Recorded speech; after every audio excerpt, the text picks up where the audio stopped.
So, welcome to Kingdom Calling again this week, and we're here in the Gael Club. The sun is shining outside, sun splashing the Gael. Killeen never looked better, and that's unlike my panel. And it's also about 22 degrees out there, and obviously it's getting a bit cooler as the evening goes on. But it's been a fabulous day, and we're here to talk about some excellent football that was played last weekend. And we're going to look forward as well to the games coming this weekend. For the winners, obviously, the four winners of the winners round this weekend will go straight into the quarter-finals, and that means a week's break. The losers will play the winners of the losers. So 4 teams will exit the championship, and we'll be down to 12 on Sunday evening. Now with me this evening, I have once again, we have a new member, and we have a regular who unfortunately can't be with us, much to the dismay of our first panelist, that is Damian Stack. Damian, of course, is the chief bottle washer. Chief bottle washer and GA writer and Grand Prix writer in the Kerryman newspaper. Very knowledgeable. The only drawback, he comes from Dua. Next to him is another man from North Kerry. Actually, there's 3 North Kerrymen here, which makes it very awkward. And that is the former Kerry footballer from Shannon Rangers territory in SD. He's got 3 All-Ireland medals, don't know how or why, but he has. And he also doubles up on Terrasock and does some analysis there. But we like to call him our own. And he will be in operation on Sunday again, and he was in operation last weekend, which is John Kennedy. You're more than welcome. Oh, I forgot, he's not selling stoves this week because of the heat. He's selling bathrooms and showers. So if you want a shower unit, Kramer Heating, ask for John Kennedy, and you get something that will go drip, drap, drip, drap, drap. But no, you get a good shower unit from John, in fairness.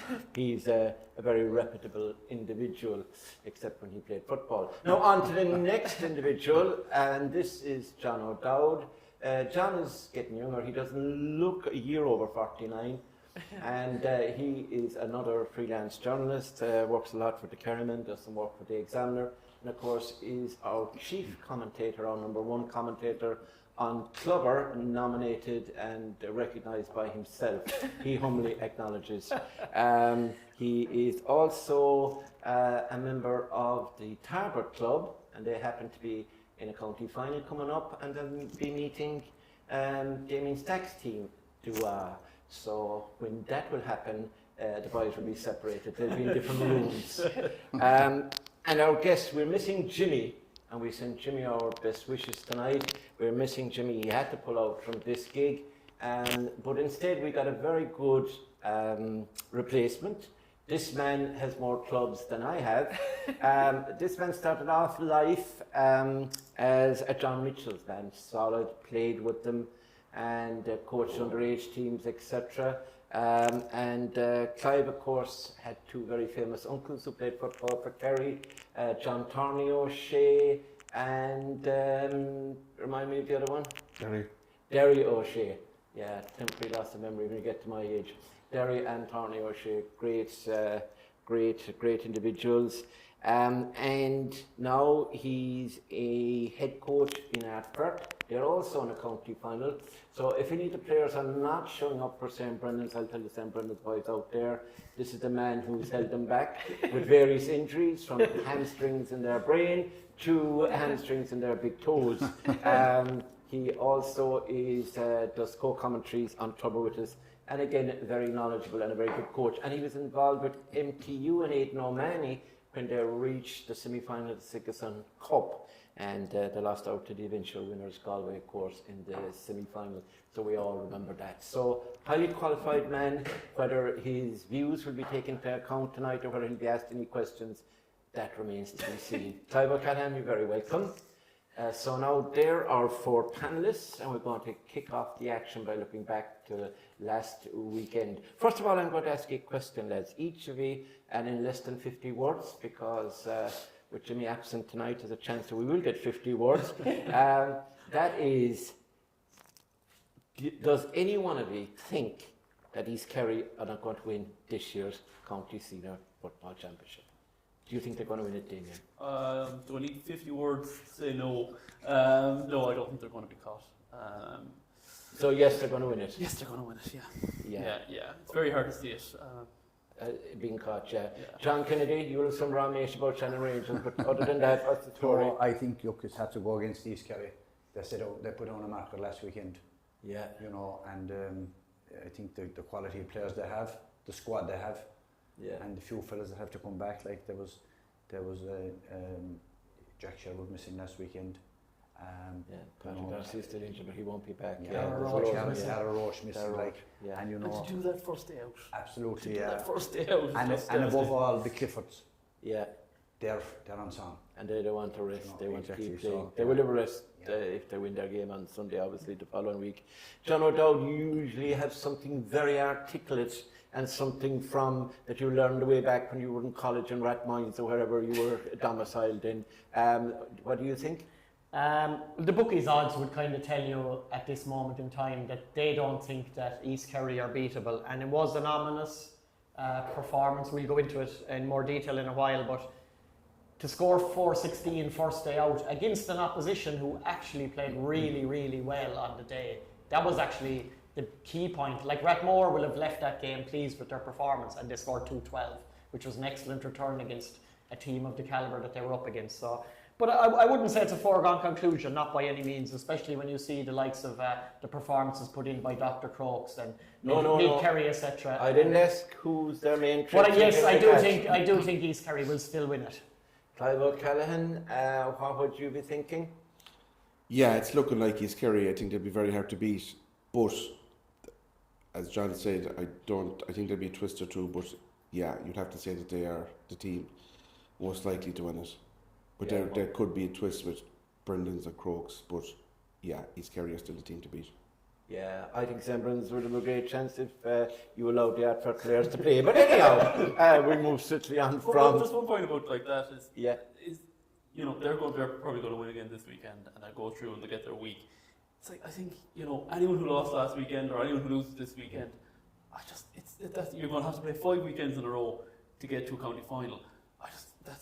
I think the teams that go through the front door have a huge advantage. Yeah. Plus, for club teams, they've already played a sequence, and there was no break for a lot of them from the start of the club championship. So, like, it's a very tight schedule to get a group stages of club championship up to final stage, and you know we want the final to be played really before the county championship. But that would even be put more pressure on districts. But then again, as John Kennedy's often said, the district shouldn't be in the county championship at all. Now, we move swiftly on and we take the first game that was played at the weekend. And a man who was there, he was covered in all sorts of plastics and everything on Saturday in Kinmare. And there was a man even who stood in front of him, a notable new addition to the Kerry management team, and he couldn't see, and I had to kind of pull the heavy and get him out of the way for half time at least anyway. And you did better in the second half, your commentary improved, I think. But that was between Kinmare Shamrocks and Dr. Crokes.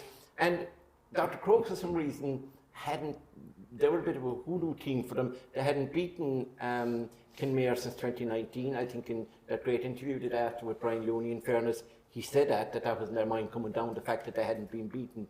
So John, how did you, to me, Crokes were better than the scoreline suggests, 2-7 to 114. Is that a 4-point win? There were 6 or 7 better ones. Yeah, they were very comfortable, and you can see as the year has gone on, like go all the way back to that first match in the club championship when they lost to Dingle. It was a real wake-up call, and you can see now that Pat O'Shea, the management and the players, they put that to real good effect. And they've been a transformed team since that game, and they're only getting better. Like, they were very comfortable in the senior club final against Dingle, and they were equally as comfortable the last day against Kenmare. 4 points in it at the end, but as soon as Tony Brosnan scored that penalty before half-time, they'd played against the breeze in the first half. And even if they'd been 2 points down at half-time, they would have been happy enough with the way they played in the first half. But to go in then with a lead at half-time and knowing then that they had the breeze with them in the second half, excellent. They were really good, like Mark O'Shea and Charlie Keating dominant at midfield. The two Loonies in particular, Evan and Brian, were fantastic at the back. Tony Brosnan with 1-6 up front. Micheál Burns had a good second half, quiet first half, but he kicked 3 points in the second half. Yeah, Dr. Crokes are getting better, getting stronger, getting more confident. They've got, they're getting the Crokes aura back again, and they're going to be formidable for any opposition because teams know now, and especially you just have to see Pat O'Shea on the sideline, and teams are immediately got a little bit of trepidation about playing Dr. Crokes once they know who's marshalling things on the line. So they're right up there as serious contenders now. And that praise you're giving Pat O'Shea every week, is that to get an interview? You realise that he's going to give me an interview before you. But however, it's worth a try anyway. Clive, I know you weren't at that game, but if you think of Mark O'Shea, Evan Looney, they're lads that you had and Aidan in that MTU side. Did you see at that stage that those lads were going to develop into the footballers they are now? Yeah, they're quality players, and in fairness to Crokes, they do produce quality players year in, year out. Just with the current team, I see they've a real sprinkling now of youth with Neil O'Shea, Keane McMahon, Tom Doyle, Charlie Keating, Evan, and then they have a group in the middle. The Mark O'Shea's, Tony, Gavin White, Gavin O'Shea, David Shaw, Micheál Burns, Shaw, Shane Murphy, and then they have an older crew again who've been there and done that. Kieran O'Leary, Dahi, Looney, Dahi Casey, Fionn Fitz, Kieran O'Leary, John Payne. They have a real blend, and that's why I know I said East Kerry earlier, but I just think with Pat has them humming again, and they're, John touched about it on the line. Teams will be wary, and they have. Crokes will always be confident, and they'll always feel they have a chance no matter who they're playing against. They're a town team, they're all footballers, and they're back. I think they're back coming again, and they will be in with a real shout this championship. Yeah, and they play with a certain style and panache as well, don't they? That towny thing that you would know about being involved with the Mitchells. In fact, your uncles had it. They could score goals through the eye of a needle. John, on the Kinmare side of it though, you'd have to worry about them in terms of Shawnee Shea's doing the bulk of their scores. Stephen O'Brien was off it a bit the last day. That might be just the day that it was. And then if you're looking around for others, Jimmy Lehan didn't come on. It only came on. Tom Burnett was the sub as well. Kevin O'Sullivan was okay at midfield, to be fair to him. And David Hallisey always gives his all. They have a good defence. Now Tommy Cronin, unless he wins his appeal, is going to be suspended. He got a red card. Apologies again to the traffic warden. It was an unavoidable mistake that we made. Well, John made the mistake, and I made it worse. Well, we met the man after, and there's a frozen turkey for Christmas for him. But yeah, when we think about it, Tommy Cronin is crucial. He did a great job on Micheál Burns, wasn't it? Yeah. And so Kinmare, that was at home. Crokes, I know they got a late goal that put a bit of shine on the scoreboard or a sheen on it. I think they're well off the pace of Crokes, weren't they? Yeah, they were well off. We saw Tommy Cronin the night in Dingle, John, against Dingle. He led from the back. He was impressive. He was hard hitting and he was running at the defence. He's one of the warriors in that team. He'd be huge laugh if he's out. Yeah. But it's the scoring up front. If they're depending on Shawnee Shea, 2-3 out of 2-7 the last day. 4 points in the rest. It's not. Paul O'Connor's another player that possibly you'd expect a little bit more from, but he's around a long time. He's playing with them nearly 20 years now, definitely 18 years I'd say. He was a minor, was it 2005, was it, lads? Something around that. 2004 as well, I'd say. 2004, 5, something around it. That's 20 years ago, so he was 18 then or close to it. So, he's in his mid-30s. But you look at the Crokes, like they came up against one of the inform teams, like Clive said there, look at the squad Crokes have. And he named it out very well, 3 different sections. But it's their experienced players you look at. The likes of Fionn and Brian Looney. Brian Looney's incredible, like. He is. And then you have Pat O'Shea. They're firing. They're all playing for one another. They have a huge squad. They're all happy. They're moving along nicely. Difficult team to beat, and they seem to be ticking the boxes. That hoodoo that was apparently there. That's gone now. They're down to Kinmare and won. But Kinmare will have to improve. And the loss of Tommy Cronin, but I think that their structure is good. They have a good defence, and that's where they build their team on. But they'll need a bit more up front from the likes of Stephen O'Brien, Paul O'Connor. If they don't, they'll be under pressure. Yeah. Now, turning here to Damian. Damian, the one frailty, if that's too strong a word, that I see with Crokes is their full back line. They're continually picking David Naughton at number 4, but he doesn't play. He comes on. Neil O'Shea has been on and off, but he's been injured. Mark Fitz is the same. So they've been tinkering. John Payne started the last day, and John, won't mind me saying, he's not a young fella. Fionn is turned into a very good full back, but he spends most of his time out the field, and if you spot him the last day, he spent most of the time in the attacking half because they withdrew him in, and that gives them a chance to roam. But I noticed that when the pressure came on, like they conceded 2 goals, and they could have conceded another one on a square ball, under the high ball. They don't want to have Mike Maloney a smiler anymore. And I think he's on the panel, but he's not starting anymore. He's not starting. Yeah. And then you have the likes of Charlie Keating and particularly Mark O'Shea have to go back into that emergency role of full back. And on the last couple of games, both the club final and the game the last day, they've been in Kinmare, they've been feeling the ball in their own square and clearing it out. Is that a problem when you come against the David Clifford, Darragh Roach possibly, and whoever else, what's his name, Luke the Nuke? Potentially, it could. But in fairness, go back to the club final a fortnight ago, or 3 weeks ago, whenever it was now. The Treganeys, yeah. The Treganeys, and they did quite well there. Fionn Fitz, like you were saying, is having a great season.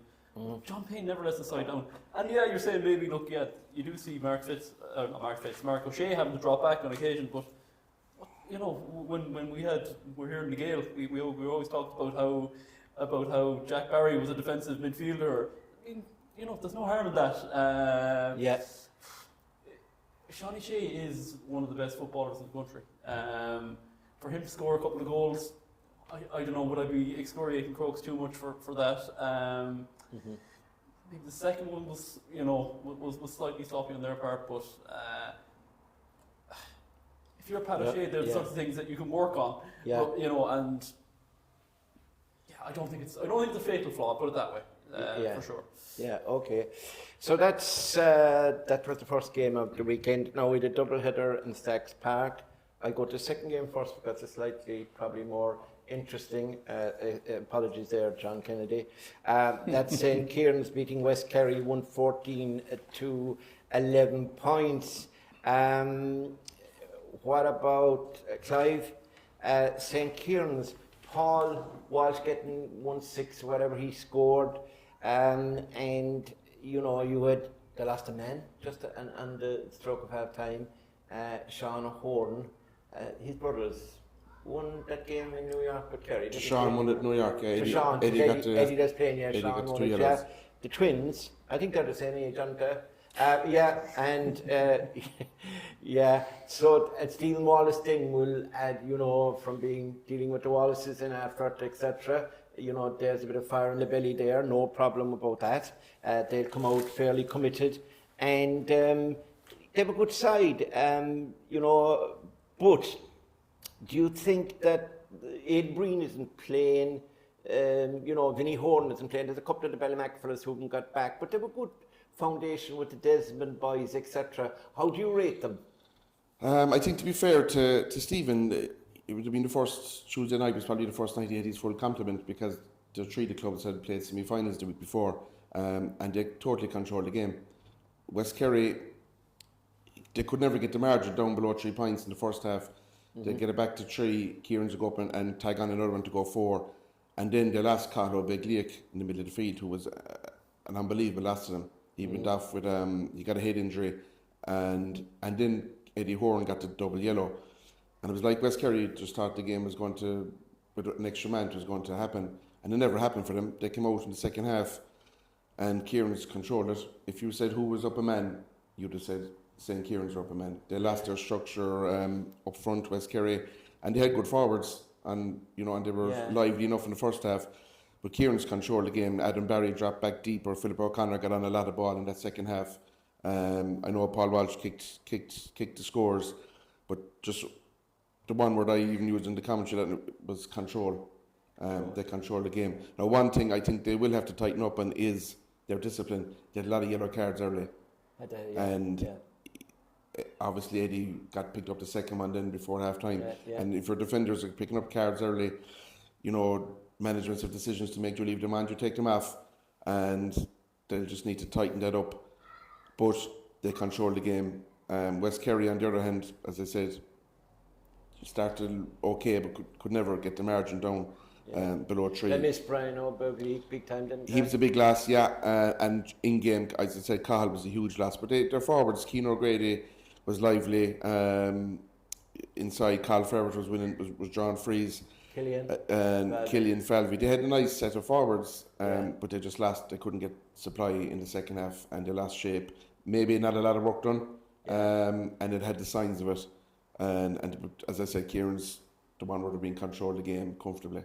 Yeah, John O'Dowd, Kieran's, would they be a team that you would say that game will bring them on? Oh, definitely. Whatever you say about St. Kieran's, even before Stephen Wallace, when Jimmy Keane was in charge there, they gave East Kerry their toughest game one of the years that East Kerry did. Oh, that's right, yeah. St. Kieran's were the team that pushed them very much to the limits. So they always are kind of greater than the sum of their parts, St. Kieran's. They get a good mix together of the 6 or 7 clubs.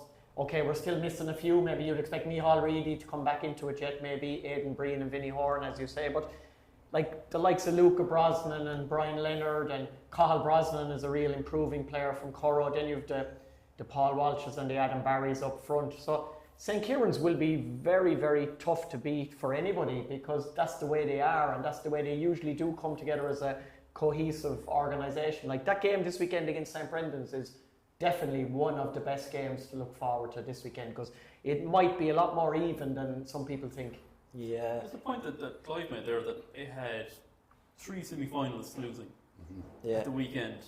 3 semi-finalists involved. Yeah. And yet they still managed to pull together better than nearly any other district out there. They're quite incredible like that. And they have been, like, for years. You talk about the year they ran East Kerry close. They get serious buy-in, and there's serious footballers there. Clive was talking about Philip O'Connor. I think they're dropping back and pulling the strings. He's been doing that all year. He's having an absolute whale of a season. And then with guys inside him like Paul Walsh, Alan Barry, they've enough there to cause pretty much anyone trouble. Brian Leonard, Luca Brosnan, they're strong right down the middle. They're a real force. Yeah, and Colin McGilligan, of course, as well. John, St. Kieran's, a trip to everybody, and maybe word for West Kerry. You know, Colin Moriarty played. You had a couple of Lisboa lads, Cormac Kinneady, etc. And then, of course, you have Deona Skull, Gang, James, Crean, and as Clive said, you have Cahill Ferret there, who is very, very quick and very speedy. And Keane O'Grady is a fine player from Castle, to be fair. So, just looking at a word on St. Kieran's, and do you think that West Kerry will improve also, even the fact that they lost the game? Yeah, I think both teams will improve much. Kieran's always get buy-in, regardless who's involved, you know, and they have the players, you know. Said the two McKelligans there as well. Look, and Luca Brosnan, all these fellas, there's talent. But I think up front, Paul Welsh, you know, he was one of the bright prospects a few years ago, and he showed that the last night. Adam Barry as well, Philip O'Connor, Tyke Brick. They will improve. West Kerry will need to improve. Brian O'Begley being back will be a huge asset to them. Yeah. But you know, I think Clive hit the nail on the head there with control. They controlled the game. They were always that bit ahead, and West Kerry were trying to get there and didn't. But they will improve. They'll take confidence from that, and they have 2 more games in the championship. Yeah. West Kerry have the least number of clubs drawn. I think they probably do, don't they? Yeah, they have Castle Gregory, Lisboa, and they have, I mean, that's, you know, it is a numbers game at the end of the day, and they don't have the numbers. But like, if you look at the lads up front that have like Thomas O'Donnell, James Crean, Killian Falvey, they have talent as well. But like they do. It's just that they have the depth. Yeah. Right, the game that opened proceedings, I think, in Austin Stack Park, Clive was Shannon Rangers and the Gael. And we're here in the Gael clubhouse, and we'd like to thank them again. Conor Kavanagh is their chairperson, and when I rang him today, no problem, and a beautiful facility here, and this is a wonderful facility. There's an outdoor area there, and they're kicking ball out there, and there's a young fella about a future David Trifford or Jack Barry or something is pounding a ball behind John Kennedy's head. How well he knows the hit to aim for. Yeah, the one without. Anyway, so let's move on. Shannon Rangers and the Gale, and I'd be interested what John thinks of Shannon Rangers. I'd say he rates them highly. 113 to 19, but I think there's even just more than that. But the absence of Diarmuid O'Connor, I think, can't be emphasised. He's like Brian O'Bugley. He'd be like, any of the top midfielders we have. He's in the county player. Graham O'Sullivan with South Kerry, the great game on Sunday. If he had been missing with South Kerry, had been as close as they were to St. Brendan's. So what did you think of that game? I suppose first things, it was a big win for Shannon Rangers. I don't think they've won too many in the last couple of years, championship games. In 2022 they won the last one, and I think the one before that they won, John Kennedy was playing. And Pat O'Driscoll has gone in there, and Pat wouldn't be going in there to go through the motions at all. Pat would be demanding a lot out of the group, and he would get them organised, get a panel together, spirited. Now they had a lot of wides probably as well the last night, which they'll probably work on this week. I think the thing for Shannon Rangers now is consistency. Can they back it up now? And they have a chance to get to quarter final here on Sunday, which will be a big boost to the area there. And can they back up the win last week? The Gale, absolutely. Diarmuid was a huge loss and probably knocks the stuffing out of a team. Jason Foley would have had a big game for Shannon Rangers. Diarmuid was missing. Probably saps a bit of energy out of the group. The Gale have been struggling all year with, for confidence, and they haven't been winning games. They need to catch a break somewhere.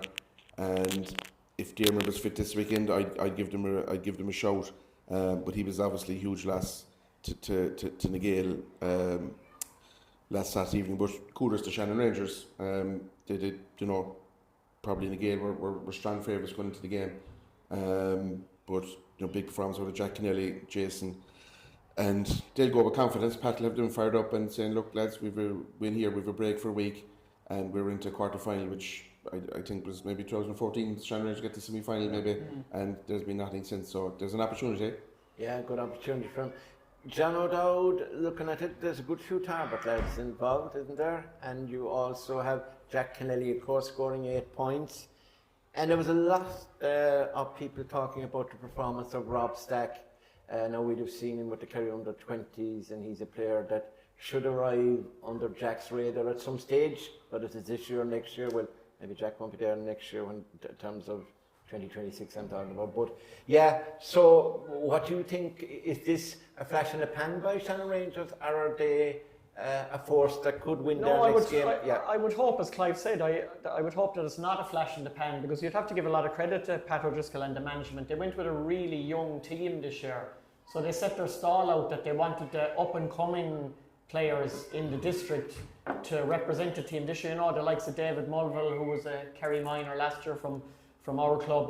He did very well apparently the last day.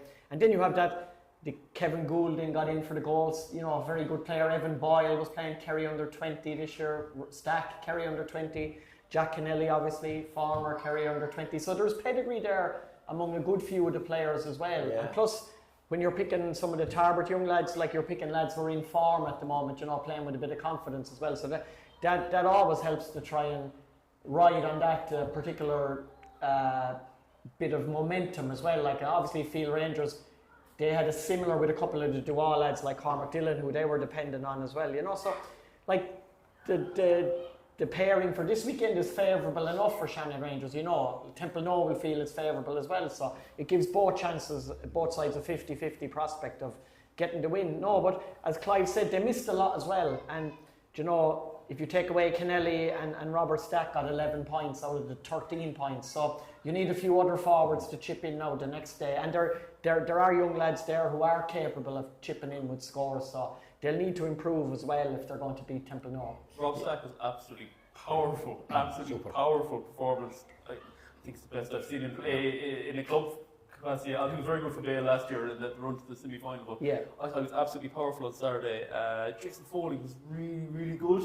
I think one of his best performances for Shannon Rangers. Just leadership, drive, everything. You could really see that he's bought into this Shannon Rangers this year, and that he wants this to amount to something. And when you have a young team like that, and it is a very young team. You need a leader like him. You need somebody who carries that respect within the group, and he clearly does, and he's absolutely lifting at the moment. And he's probably been rejuvenated in a Shannon Rangers context by the young fellas. Yeah, absolutely, yeah. John, can you make a case, John Kennedy, and make your case now, because you've been making it off air all along, for Shannon Rangers to win the county championship? No, I tell you what, it was a huge boost to football in Arcady, you know, and particularly for the Shannon side. But go back to what Clive said there about Pat O'Driscoll. There's a belief. Driscoll instilled that into them. I think he made a very shrewd move making Jason Foley captain. Yeah. He led by example. I'd agree with Damian. I'd say his best game in the Shannon Rangers jersey. Not alone what he did on the ball, but off the ball. His tackling, his leadership. Up the middle, Ty Carroll was very solid at full back. Midfield, like Rob Stack, was outstanding. His best game in the Shannon Rangers jersey, you know, powerhouse, winning, dictating, taking on the responsibility. Well supported by Jack Sullivan. And Evan Boyle in the 40 grew into the game. But Jack Kennelly, you know, he kicked 8 points. Something they need to probably look at is that they're no more than Kilmare, we spoke a while ago, you need a few more chipping in. But, you know, they weren't afraid to make the substitutions. Like John said there, like Sir David Mulville, you know, John Coolhan, Evan Boyle, Deborah Sean Wren, you know, these are guys with great ability, young lads. And you're coming in Kerry minors, Kerry minors, and you know, Deborah young Toomey from Ballybunnan as well, Jack Gogarty staffed it, Dara Keane, one of our own fellas, and listening to the feedback from them during the week. Not a lot of work done, but quality. Yeah. And the buy-in, which is more important. Yeah. You know, but you have to say about Nigel, Diarmuid O'Connor, huge loss. Deflated probably when he was missing, you know, and they play that way, and they're finding it difficult to get scores all year.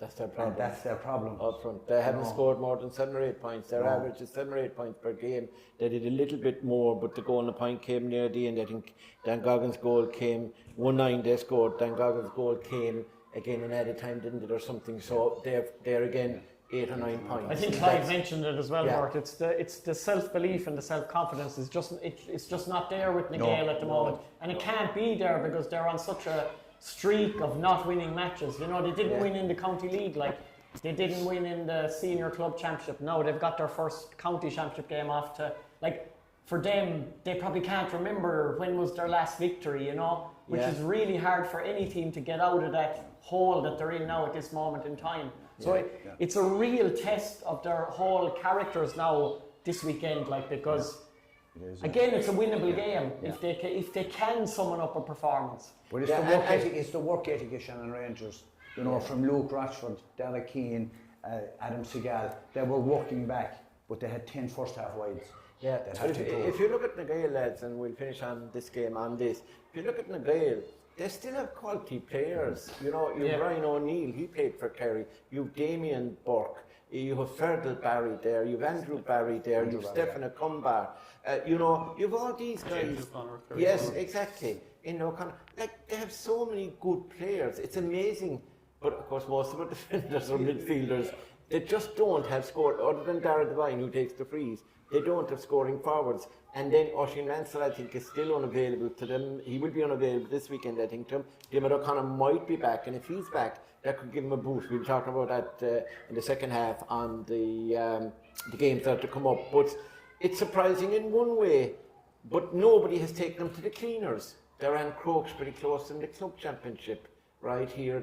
I think Crokes beat them by 4 points. They went to Dingle, and for a lot of the game they were okay, and Dingle then ran away towards the end of it. And we saw the game, John, I think you were with me, John. Yeah, the Milltown Castlemaine. I think that was probably a killer for them, because they could have won that night, and they ended up losing by a point. Yeah. And that could have turned around their season, maybe, if they had won that match. Yeah. So anyway, Nigel, we wish them well. We're in their building, so we have to be nice, don't we? Always anyway. Pardon? We're always nice anyway. Well, with the brave exception of yourself. Now, we'll move on to Sunday. And where do we want to start on Sunday, lads? Will we start in Killarney? Or will we start in Temple Low? Temple Low is the place to start. So, now, lads, a point is all there was in it. And it was Field Rangers who were down there, and Temple and it was a penalty save as well. Clive, what do you think? Do you think Field Rangers may have left it slip?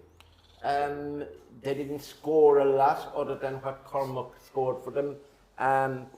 Or is there potential there based on that performance? Because there's a lot of teams struggle to win in Temple. It's a tough venue to go to. Yeah, and you have to give them great credit with the numbers that Temple have, but it's quality numbers.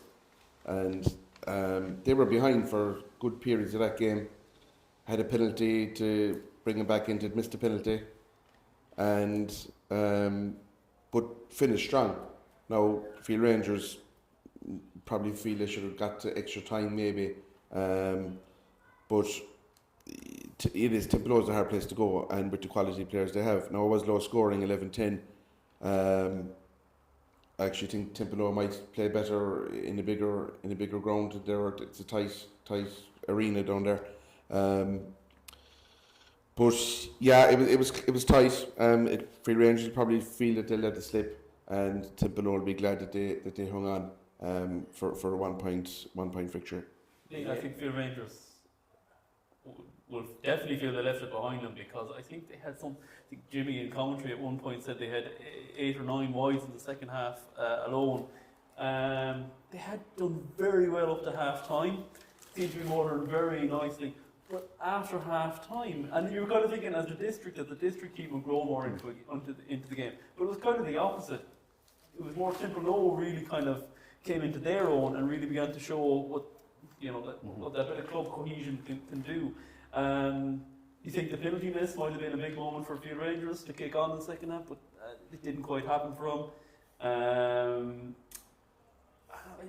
Even like, you're looking at the scores, I think Cormac was responsible for 70-80% of their tally.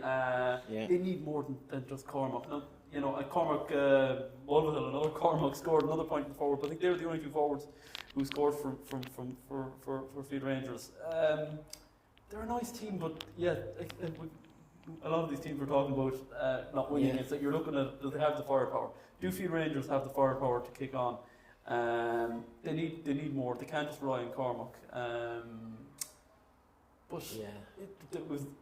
I think they're one of the 2 teams to have an away draw. That didn't help them. They'd probably be a little bit annoyed about that. Yeah. And then to have lost that first game by a point, and then you end up having to play Kinmare in the losing round.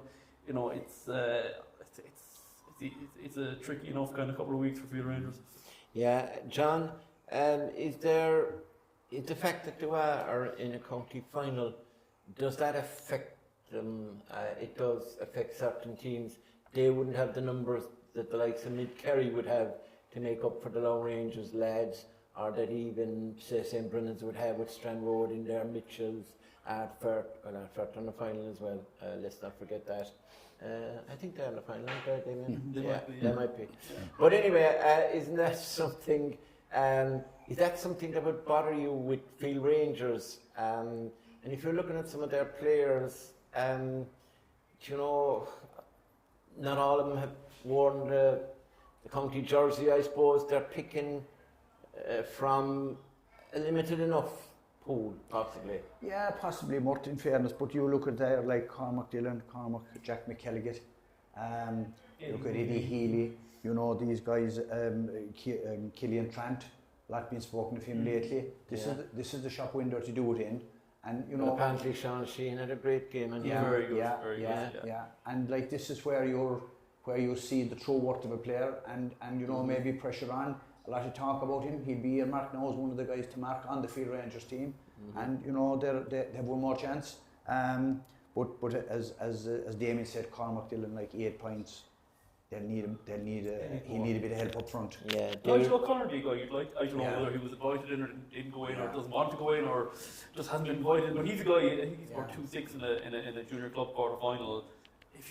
You think he'd be worth some. Martin Stack is another player that was. He didn't quite happen. There's a couple of Sinners players noted by their absence as well, isn't there? Kennelly didn't play, I don't think, did he? No. David Forden is another player. Forden. They have a lot of good footballers, to be fair, but they'll have to improve for Kinmare. They they have to improve there. John, what would your overall impression be? A good win for Templenoe in the end.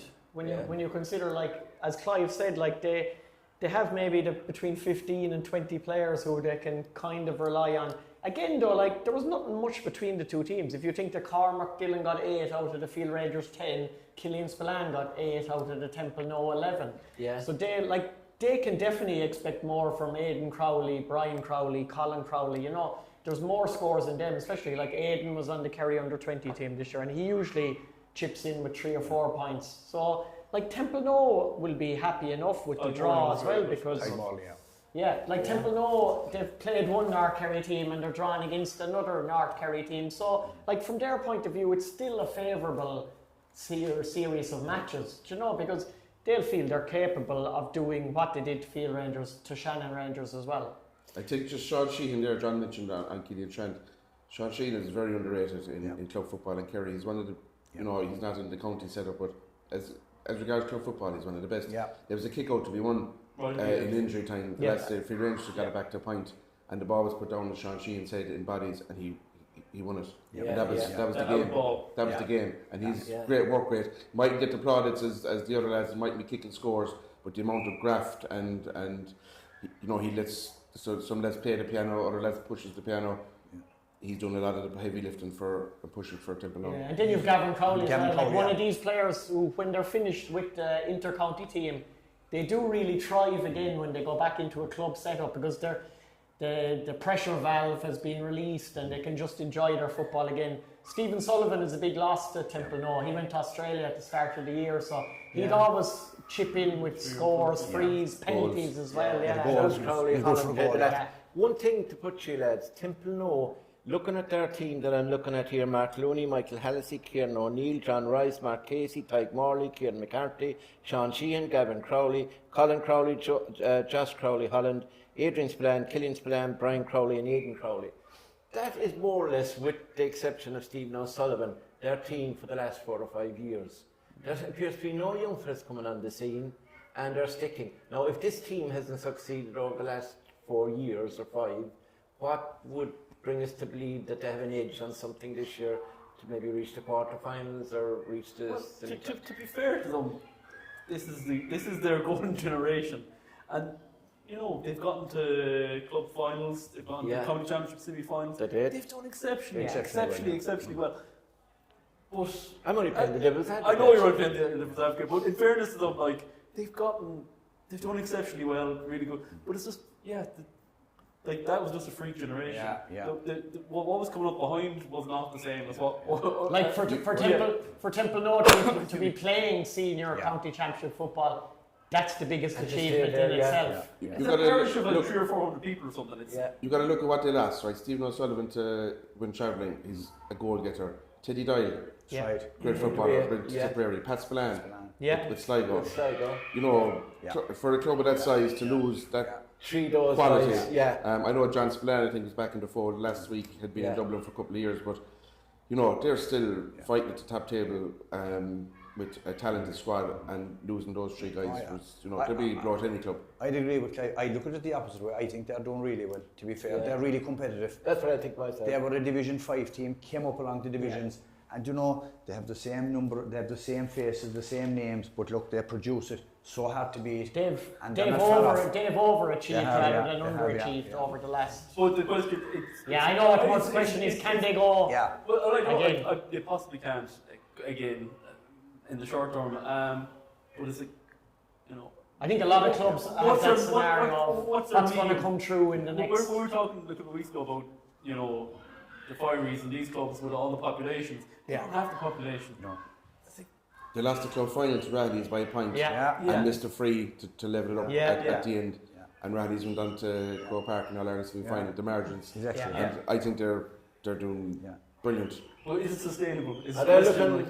Are they looking for a coach down there? You're not looking for a job, are you? They're well served by coaches down there. No, you might make the trip across the mountain down to Templenoe. That's breaking news, folks. Clive's next job could be in Templenoe. He speaks very highly of them. Now, haven't got Clive another job.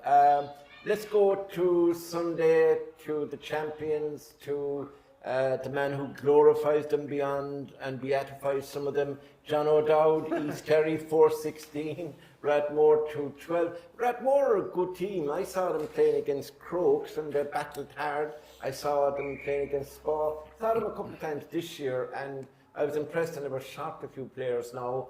But East Kerry, I mean, if you look at the team that lined out and the fellas, I mean, the players who came on, Rory Murphy came on, I think he'll start this week. Kieran O'Sullivan from Fossa, former Kerry minor, Nemo Rangers man as well before he came back. Finbar Murphy, Killarney Legion. Sean O'Leary, he was a Kerry senior, wasn't he, one stage, he was there. Yeah, instead of that. And Darragh O'Callaghan, captain of another 20 team, a minor for a couple of years. I mean, like any other, they'd be starting with 9 teams out of the other 16 or 10. Explain yourself. The first thing to say is that Rathmore were excellent on Sunday, and I know they lost by 10 points in the end, but they'd have gone away from that game being pleased with their overall performance. They were easily as good as East Kerry for all of the first half.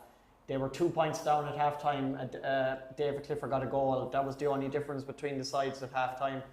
They had some really good performances like John Moynihan and Shane Ryan when the ball came in. They were really good. Kieran Collins, another young player, Fionn Murphy, young player, did really well. They were competitive around the middle. The likes of Andrew Moynihan, you had Paul Murphy, they were good at the back. No, Rathmore were very impressive and they scored 2-12. Like, if you can score 2-12 against the best team in the competition, that's telling you a lot about yourself. East Kerry, though, it was as if they were just moving slowly through the gears in the first half, and then whatever was said at half time, foot on the accelerator. 3 goals in the space of 6 minutes, all brilliantly created and magnificently finished. Like, they were stunning goals, especially Emmett O'Shea's top corner postage stamp goal. If you get a chance to look at it again, it was special. Luke Crowley's thunderbolt, then the finish, like David putting through Paddy for his goal. And then the game was over. Like, so they basically then had 25 minutes to relax. Even though Rathmore never threw in the towel and they got a couple of goals themselves, 2 lovely finishes as well, Collins and Shane Ryan. East Kerry were down, I think they had 10 of the starters from last year's county final. You've Jack Sherwood, hopefully, if he can recover from his neck injury, and Dara Roach. They'll come back into it. Darragh O'Callaghan, as you say, he started last year's final, so he's able to come Darcy, on. Patrick Darcy is out, I think. Yeah. So they probably do have another couple of players, and the whole bench was full of talent. Pa Warren there last year. Pa Warren, I don't think Pa Warren started last year. How did Donald Down? He's in America. Yeah. Donald Down didn't really look sharp. He probably needed the game. It's been well known he hasn't played club football this year, as far as I know. No, so he came in, he got a point in the second half down the stretch, but he'll improve from the game. Particularly, I don't think he'll start this coming week though, I have a sense. Particularly impressive, I think, who's one of the players of the club championship, the intermediate championship, and Darragh Lyon is playing fantastic football at the moment. And Will Shine is missing because he's injured as well. He's injured as well. He's a huge kick-out option. Darragh Lyon, his work rate with Ronan Buckley around the middle of the field is tremendous. Lyon is definitely on the radar of the Kerry management. And on the radar of Clive when he was involved with NTU. Remember, Darragh was playing then. He probably taught him a lot of things that he knows and will take credit for it. Will you, Clive? I suppose, Clive, some players like the David Cliffords and the Sean O'Shea's, they instantly come through from underage setups to Kerry senior setups. Other players like a Darragh Lyon now, who's 23, sometimes they play the minors, they play the under-20s, and they don't go straight into the senior panel. Can that sometimes be a help? Well, I think that time Darragh was with us, he was very athletic, very pacey, box to box, good man to get a goal. But he's filled out. He's got really strong physically, and you're talking about that gap between minor and senior. Where is it? It's in physicality. And from my seeing him, talking out now, like he's a big unit now, and is a great kick-out option. Would have an understanding with Brian Kelly as well in the goal. But now it's his time. He's probably coming into the time now where he will get a look because he's physically matured and he's a very good footballer. Yeah. Do you rate this? Do you think that a lot of people say this? That East Kerry side with the Cliffords set round out of it would be a lot of county teams in the lower scale, the Talton Cup type teams now, we're not putting them up against the top teams, with that kind of a team they have. So, like, they are an unbelievable unit. Absolutely, and I think credit as well, we're all talking about the footballers they have and the talent and the depth of players they have, but huge credit must go to Jerry O'Sullivan. Absolutely. Like, to manage that group and keep guys happy year in, year out. You named out players there on the bench. Yeah. Like, obviously, those guys would have worn the Kerry jersey. They're not happy to be sitting on the bench. But he has harnessed that group. They've brought in, they've actually bought into the... They've bought into it, and he's the figurehead there, and he's year after year, he's keeping that group happy, and obviously they're winning championships and they have talent, but it's not easy. It's not just a thing to say, oh, sure, Kerry have talent and win the championship. There's a lot of stuff goes on in the background, and he deserves massive credit for that. Yeah, but he won't be liked in his own place in Fieries. He has Niall Dunham on the team, and James Horgan, who was outstanding, and you'll find out later on, will you? I know all about him. James Horgan and Diarmuid O'Mahony in particular, how they're not making... I think if you look at the bench, like if you look at the team sheet, you have to turn over the page to find them. Yeah. They're 30, 31, 32 or 28. Diarmuid O'Mahony's had a fantastic year with Fieries. He's a dashing wing back there. Yeah, I'd say he was giving them a break. They were only a week after. So I think there was a couple of things, Murt. I think what was scary was the almost telepathic understanding that Luke Crowley had with the two Cliffords the last day. Because Crowley was in America I think for Luke is joining process. He was in America for 3 months, so he just came back. But it looked like he was playing with the Cliffords for years. That's scary for opposing teams. But one thing I think that Jerry O'Sullivan won't be happy with, and gives the pretenders to the throne a bit of encouragement. They conceded 2-12. They didn't look they didn't look overly solid at the back. Jack Sherwood's a big loss. You can see that he kind of marshals the whole defence. Yeah. So there is improvements to be made there for East Kerry. If they are to go all the way, they'll need to be tighter. Yeah, but if there is improvements to be made for East Kerry, that's also scary. Yeah, exactly. John Kennedy, what do you think of East Kerry? And I suppose Rathmore as well, because Rathmore put 2-12 on the board, and they've always been thereabouts in recent years. Obviously, they were in East Kerry until, was it last year? And just Mark, before John says it, Mark Ryan and Brian Friel are two gigantic losses for Rathmore at the moment. Yes, absolutely. Yeah. John? Yeah, like Rathmore, 2-12 would have won a lot of games last weekend, but they'd be, like John said, in defeat, they'd be quite happy. Do you know? Yeah. They would. But look, it's about East Kerry. And like one player that was mentioned there, Sean O'Leary, we did the clubber game, Kilcummin and Listowel in the intermediate championship. Yes. He was outstanding. Yeah. You know, he'd be on most other club teams, as indeed a lot of those subs would. Yeah. Paul O'Shea is that he will exactly, yeah. But like, the full forward line got 3-11. Yeah. And I think anybody that saw Luke Crowley's interview with John, I think it was a brilliant interview, but questions were poor though, but Luke was good. Listening to what he said about playing with the two Cliffords, when you look up, they're giving you the option. He made it very simple, but will tell you the effect the two boys have for anybody playing around them. Yeah. Obviously enjoying his game. People outside might say kind of a devil-may-care attitude, but like, he's inside there, he's disciplined, he's enjoying it, he kicked 1-3. It's a good environment. And like Clive said there, back to Jerry O'Sullivan, Liam Murphy, Stephen Kelly, Arthur Fitzgerald, hugely talented management team. Yeah. And it's more than putting 15 on the field. Yeah. There'll be guys there on the bench and they know they might get very little game time. Yeah. There's probably the carrot of a county championship medal at the end of it, but any of us that are involved in teams, we know now young fellas want to be playing. Yeah. And it is difficult enough to keep them happy, keep them interested. It's a huge job. But they certainly put down a marker last Sunday. Damian, just to make Johnny Brosnan, Liam's dad, if he's watching this, jump up off his chair and start hurling the remote control at the TV. Should we divide East Kerry in two? I mean, if you look at the four scary forwards. You're asking slightly flippantly. But there's a method. Yeah, it is. I mean, it is ridiculously strong district. You can, you even talk about Johnny Brosnan. I mean, at least they're in Kieran's and Coro. Could Listroy go with Kerry? And Jimmy, you've mentioned it a couple of weeks ago. when Kinnair District kind of disintegrated, they ended up taking Tusis and Kilgarvan. Did they really need Kilgarvan? I mean, we'll talk about South Kerry in a minute. Could Donald Down and the Kilgarvan boys might be more valuable to a South Kerry than an East Kerry, because East Kerry are well stocked as it is. Yeah, I mean, I don't know how you do it, but the districts do need to be redrawn. We'll talk about it another day. But this is kind of a perennial one. We go back to like 2006 and 2007, and South Kerry were chasing their 3 in a row or whatever it was at the time, and they had 11 clubs or 12 clubs. Now, a lot of them are quite small clubs, but it's one of these things that crops up from time to time.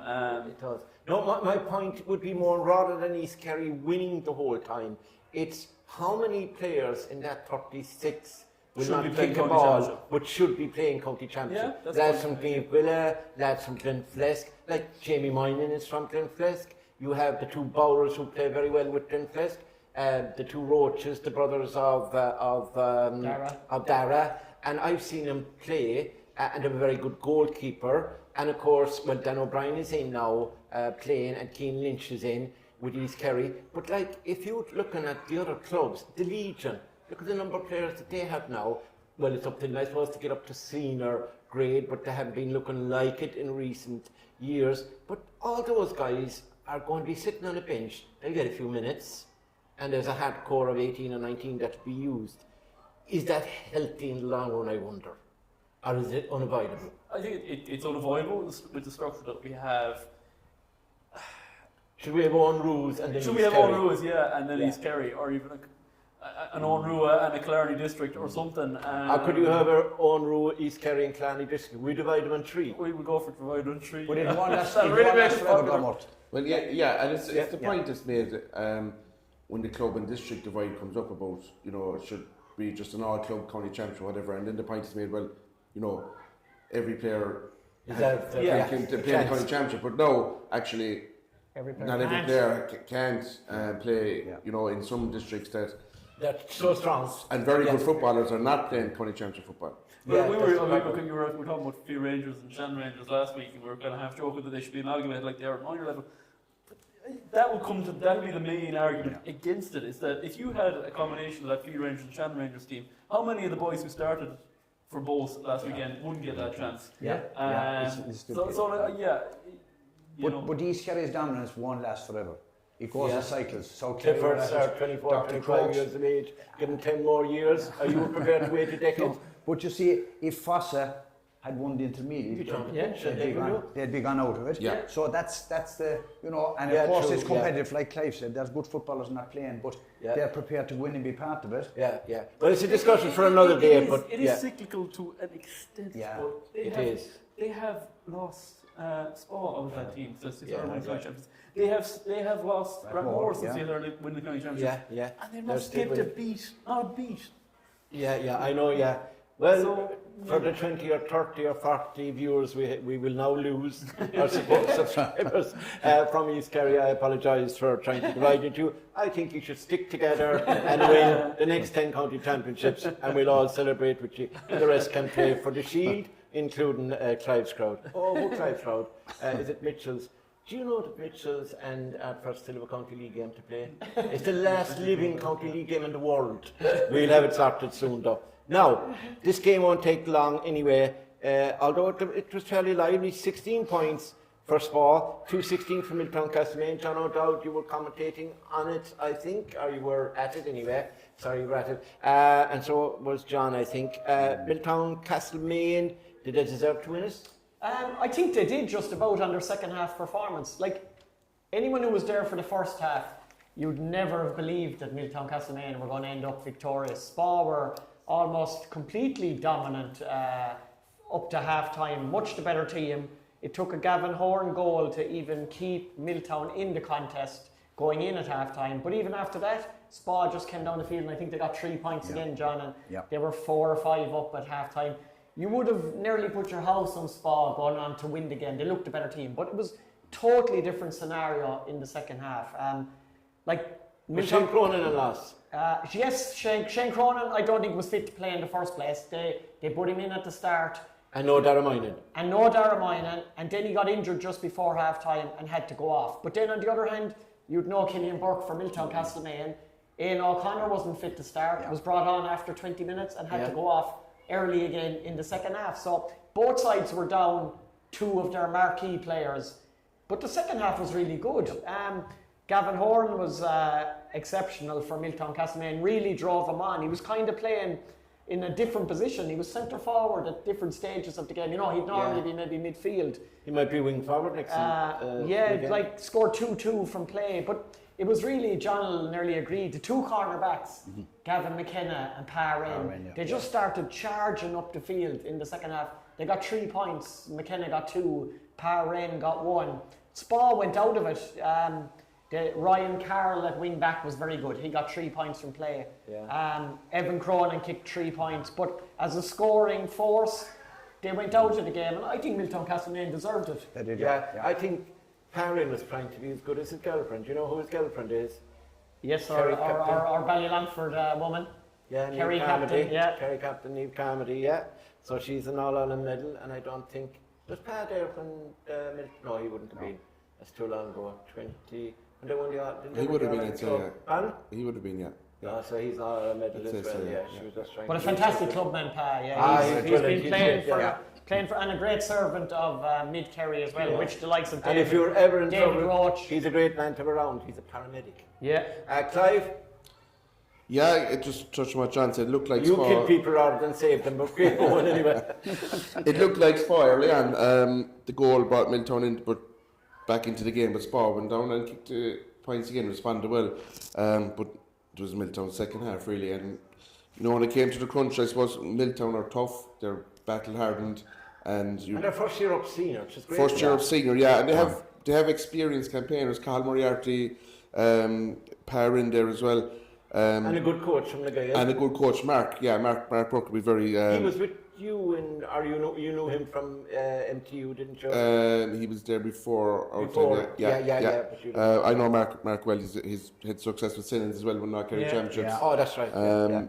But they got probably the booby prize of winning the game. You know, they have East Kerry next. But look, it was a championship game. They showed character after shaking of start, and Spa will be disappointed. Yeah, I know they're missing a couple of boys, Liam Carney's in America, and the McCarthy lads. But you know, it was probably a game that they felt that they were in control of, and when they came down the stretch, Milltown just dug it out.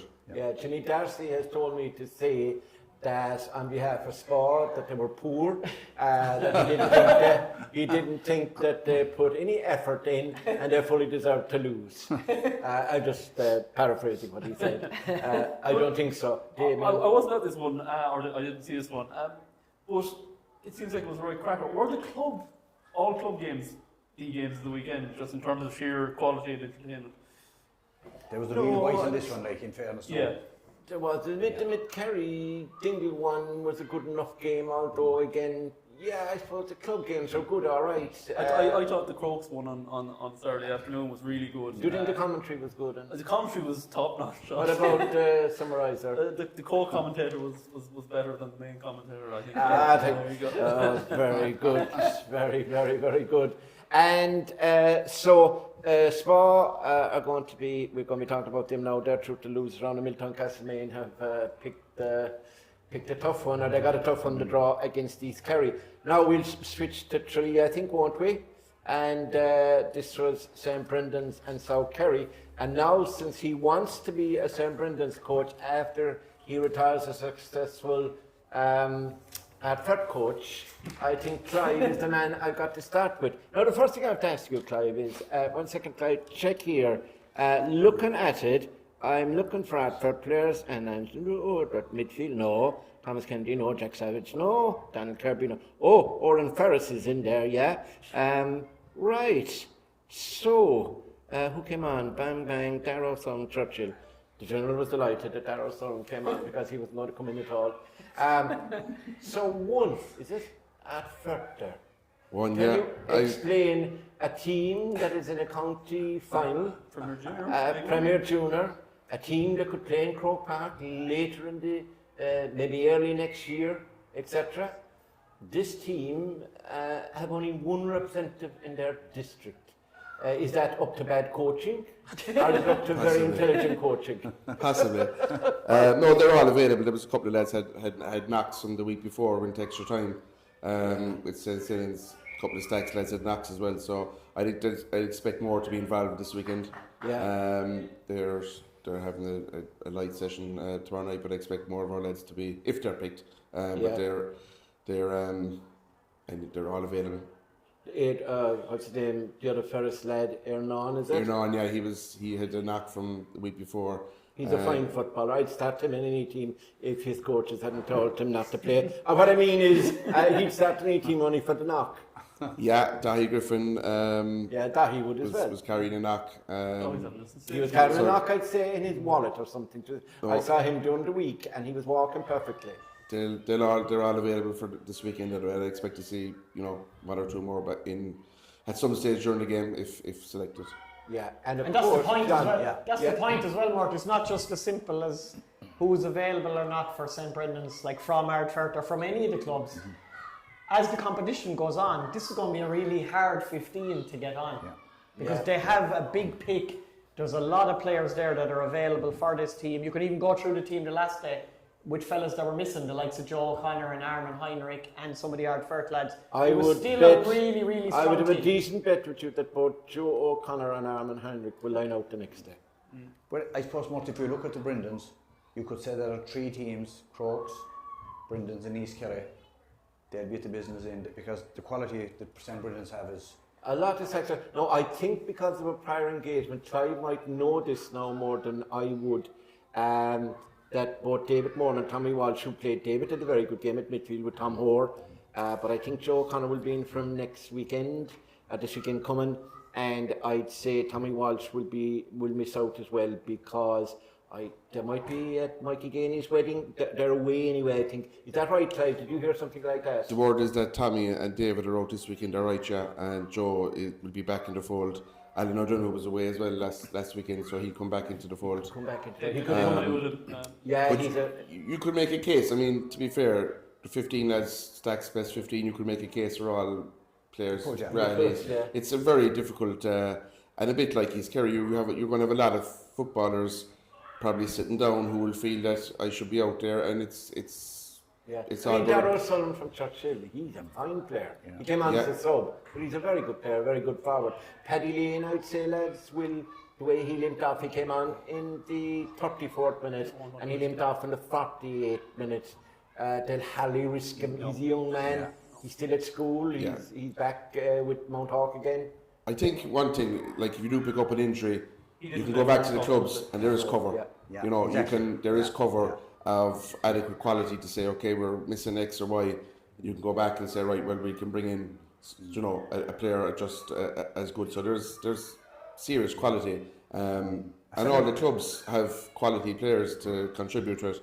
And John said, when it comes to the business end, it'll be a very difficult 15, 20, 25 to get into, and injuries will crap up or suspensions or whatever. And what it shows as well, it's probably an inspired decision by the St. Brendan's board to appoint James Costello as manager because he's instantly got the buy-in from the players from all the clubs. Like when you see that Alan O'Sullivan with them and McCarthy, they're all good. When you see the David Moorans and the Jack Savages and the Barry John Keanes, when they were willing, and Tommy Walsh's, when they were willing to go in straight away, the Stacks players are gone in even after drawing their intermediate final. And then with the extra carrot now that is James Costello as a Kerry selector, it just like you'd be beating down the door to get into training to try and impress this man and make a claim. Like if you can get on a St. Brendan's team, if you can get on an East Kerry team, that's already putting you in the pecking order. I interviewed Jack Savage after he was the man of the match. He scored 1-7, which was kind of an obvious one. And that's one of the first things he said to me. He said it wasn't about clubs. It was about the buying of players, and with the management structure was so professional. When they came and gave their commitment, they knew that it was going to be a good show, well ran and well thought out. And he said that was one of the beauties of coming in.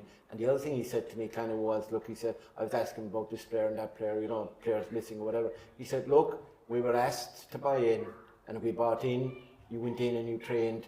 And if you were humming and hawing and didn't want to be, you were told, fine, that's grand, no problem. And the board there, St. Brendan's board, officers, the players are well looked after. There's nothing gear, fed after training. There's county teams. There's some county teams not as well looked after as the St. Brendan's Board squad down through the years. They've made a big effort, and players will buy into that once that they're being looked after, and it's all about players. And the board have done fantastic work. And there is a conveyor belt coming through. Like they did get to the county under-21 final as well this year. They might be disappointed that they ended up losing Toss and Stacks, but now you look at it, those under-21 players are all together as options for this senior team as well. Absolutely. A word about South Kerry lads. They scored 13 points. They were lacking a small bit up front, but the likes of Darragh O'Sullivan, the full-back, who were running battle all day with David Moran. You had the Keanes, Keane Goggin and Keane O'Donoghue from St Mary's in the backline. Keane obviously had played for Kerry Minors. And then Graham O'Sullivan really ran the show from midfield. He was very impressive now. Graham was absolutely outstanding. He was outstanding. And Sean Tehan, such a dangerous player. Now, St Brendan's really didn't sort him out for a long time. He was very unlucky with a couple of efforts. He could have scored more than the 6 points. But they found it difficult to tag him. Colin Griffin, Jake Foley was on him, I think, most of the time. Jake might miss out this weekend now because Sean was very, very good. Ben Hannifin came on. But like South Kerry, they're not too far. They have Emmett Daly from Valentia, another good scorer. You would have met him because he was down Division 5 at one time. But like, what do you think? South Kerry, they'll improve from the outing. I think South Kerry, impressed a lot of people on on Sunday afternoon. Yeah. Were you watching it from your veranda? I was, yeah. Okay, right. But like, we were talking about with the Rangers, Shannon and Field, that they both went quite young. That's quite a young South Kerry team. They're building for the future, and I think they really impressed a lot of people. Yeah. Now, maybe it's a bit unfair that people were kind of thinking, maybe St Brendan's were a bit disappointing, was kind of the vibe we were getting from people. Yeah. But maybe it's more that South Kerry were impressive. So, no, credit to South Kerry, and they're Alex Coffey at midfield, another good player. And if you look at Conor O'Shea, he's an old reliable. He's not old, but he's around a while. John, would you think that South Kerry could improve? It might be a banana skin, and we'll be discussing it very shortly for Dingle coming up. Because if Dingle take them for granted, South Kerry and O'Callaghan, you see, once they pass Cara Bridge they get lonely. But once they're behind Cara Bridge, the Long Bridge. The Long Bridge, my geography is completely wrong. Considering I was born 2 miles from the Cara Bridge, I went to school on the Long Bridge. Well, whatever, that's a bad mistake to make, Murt. But once they go beyond the Long Bridge into Clarny or Tralee, they sometimes get seasick. But when they're on this side of it, which they will be playing in JP O'Sullivan Park, they might lie in wait and ambush Dingle. A very young side, and like Damian said there, they're gone with youth. A lot of the under-20s or under-21s from the last couple of years, led by Graham O'Sullivan. You said Sean Tehan, Emmett Daly, they're decent forwards. John O'Sullivan in the 40 played really well. Against a very talented Brendan side, and rather than saying Brendan's were struggled over the line, South Kerry fought right to the end and stayed going, didn't give up. And one player we didn't mention there, Keane Holden, came on for that's right, 3 points. 3 points in a row. It shows the guys taking the headlines will be Jack and Barry John and David and Tommy, but that's the strength they have. But look, South Kerry will be happy enough with the performance and to build on it. Yeah, and just on South Kerry there, imagine if they had Jack Clifford and Ian O'Sullivan. Yeah.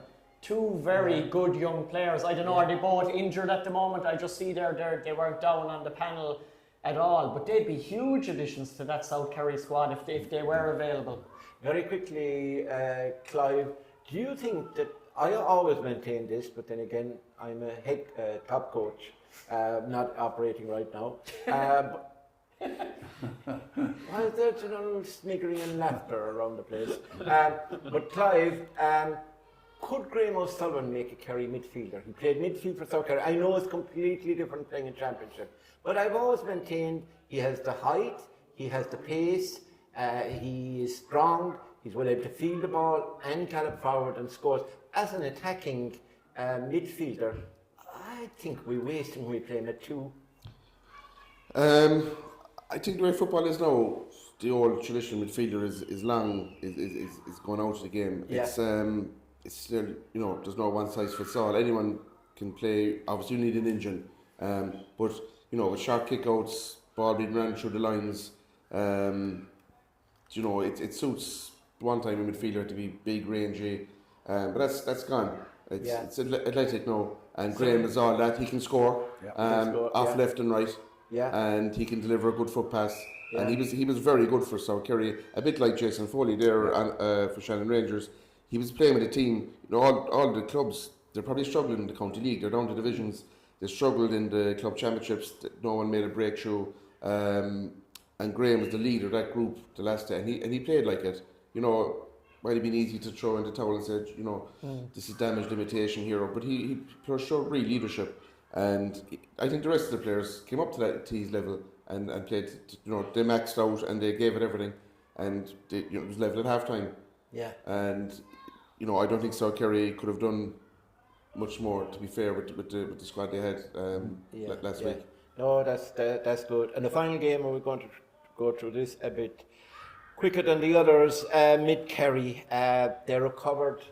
They conceded 3 goals in the first 16 minutes. They were 3-2 or something, to 2 or 3 points down, and suddenly they got a goal and they brought it up to level at half time or whatever it was, and then they went on in the second half, and after scoring 3-2 in 16 minutes, Dingle only scored 5 points or something in the next 45 minutes or whatever. They were disappointing, I thought, Dingle, and on the other side, Mid Kerry and Peter O'Sullivan were very impressive, considering the Glenbeigh boys had been in a quarter-final, I think, a semi-final, and of course Lone Rangers had been in a final, which finished after extra time, just as Clive was saying earlier about the Ardfert game and Sinnans. So, what did you think of that game? Mid Kerry, we all kind of suspected with the players that they had lost. I think it was 5 starters from last year. Yeah, Milltown. And like you say, with Lone Rangers involved last weekend, you're kind of thinking, I can't see it this year. But don't underestimate Peter O'Sullivan. Once again, he's after pulling together. There's a serious esprit de corps there in that Mid Kerry group. Explain that for us. Oh gosh. No. Yeah, go on. No, I know what it is. You know what I mean? I do, yeah. It's just we have 1,000 listeners that don't. But go on. Whatever he has about him, to be able to bring a group together and bring them together quite quickly.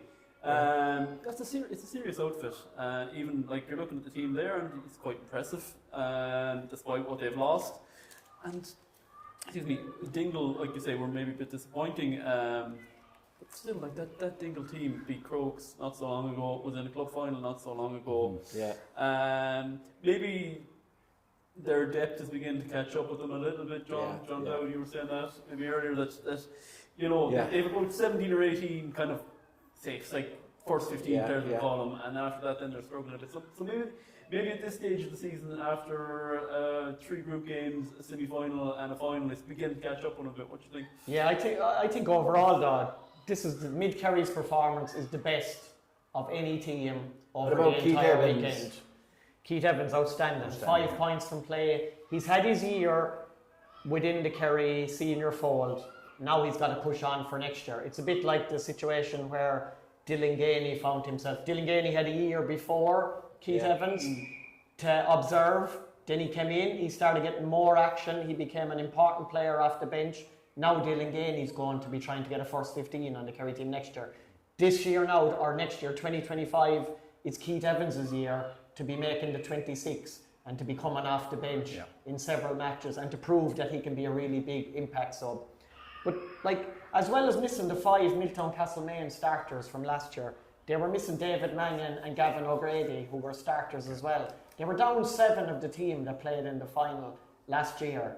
And to come out and produce that against one of the toughest opponents that they could have got, and to find themselves, 3 goals down after 15 or 16 minutes or whatever it was. That is unbelievable. And then you look at the players that they brought in, and fierce credit to Lone Rangers, you had the Cleary brothers coming in there, Sean and Dara, Owen Clifford came in there into the team, Owen Hassett came into the team, Darragh O'Connor from Beaufort, as we saw, Murt, one of the players of the club season, Kieran Kennedy from Beaufort, Liam Smith from Glenbeck. So even though they've lost 7 top players, that 7 players that have replaced them are all very good footballers in their own right. So Mid-Kerry, most certainly the performance of the weekend. Dingle, a big test now against South Kerry. Are Dingle running out of steam a small bit? Yeah, they probably are. Look, if you're looking at Dingle, I presume, Clive, you're looking at the fact that they had a very poor county league without their 5, we say, Kerry players as such, right? Yeah. Now they're finding that this week they have a wedding coming up, a Gainey wedding of all weddings, Mikey Gainey's, and I think it's away in Portugal. The lads are going to fly over. I think they'll fly back for the game, the way I understand it. They will be at the game. Paul I know, is getting treatment for an injury, so he's not 100%. Mikey won't be playing. He'll be playing a different game, right? Thomas Sullivan is still out. Cathal Banbury. Thomas Sullivan won't start. I don't think Cathal Banbury will start. Yeah. And you're looking at their bench, and like Mikey Boland and De Bruyne and these guys, are they the standard you require of good footballers? Obviously, they wouldn't be in the Dingle setup, but there's something about Dingle at the moment that's just not clicking. I think, to be fair, they parked the county league form pretty quickly after that. They're probably looking at to stay up in the finish, despite them having a poor league, but they parked that. Are you involved in you weren't the other division you were involved in? Go on. They parked it well, and they had a good club championship, getting to the final, beating Crokes in the first game. I think the loss of Thomas Sullivan is huge, both attackingly and defensively, because he's worth 3 points a game, at least, to Kerry, not a mind Dingle. And even just to be a linchpin in the defence, he's a huge There loss. were times in the second half of that, Clive, when the Dingle defence opened like the Red Sea, to be honest. And they don't have the depth underneath. We spoke about Timpalo earlier.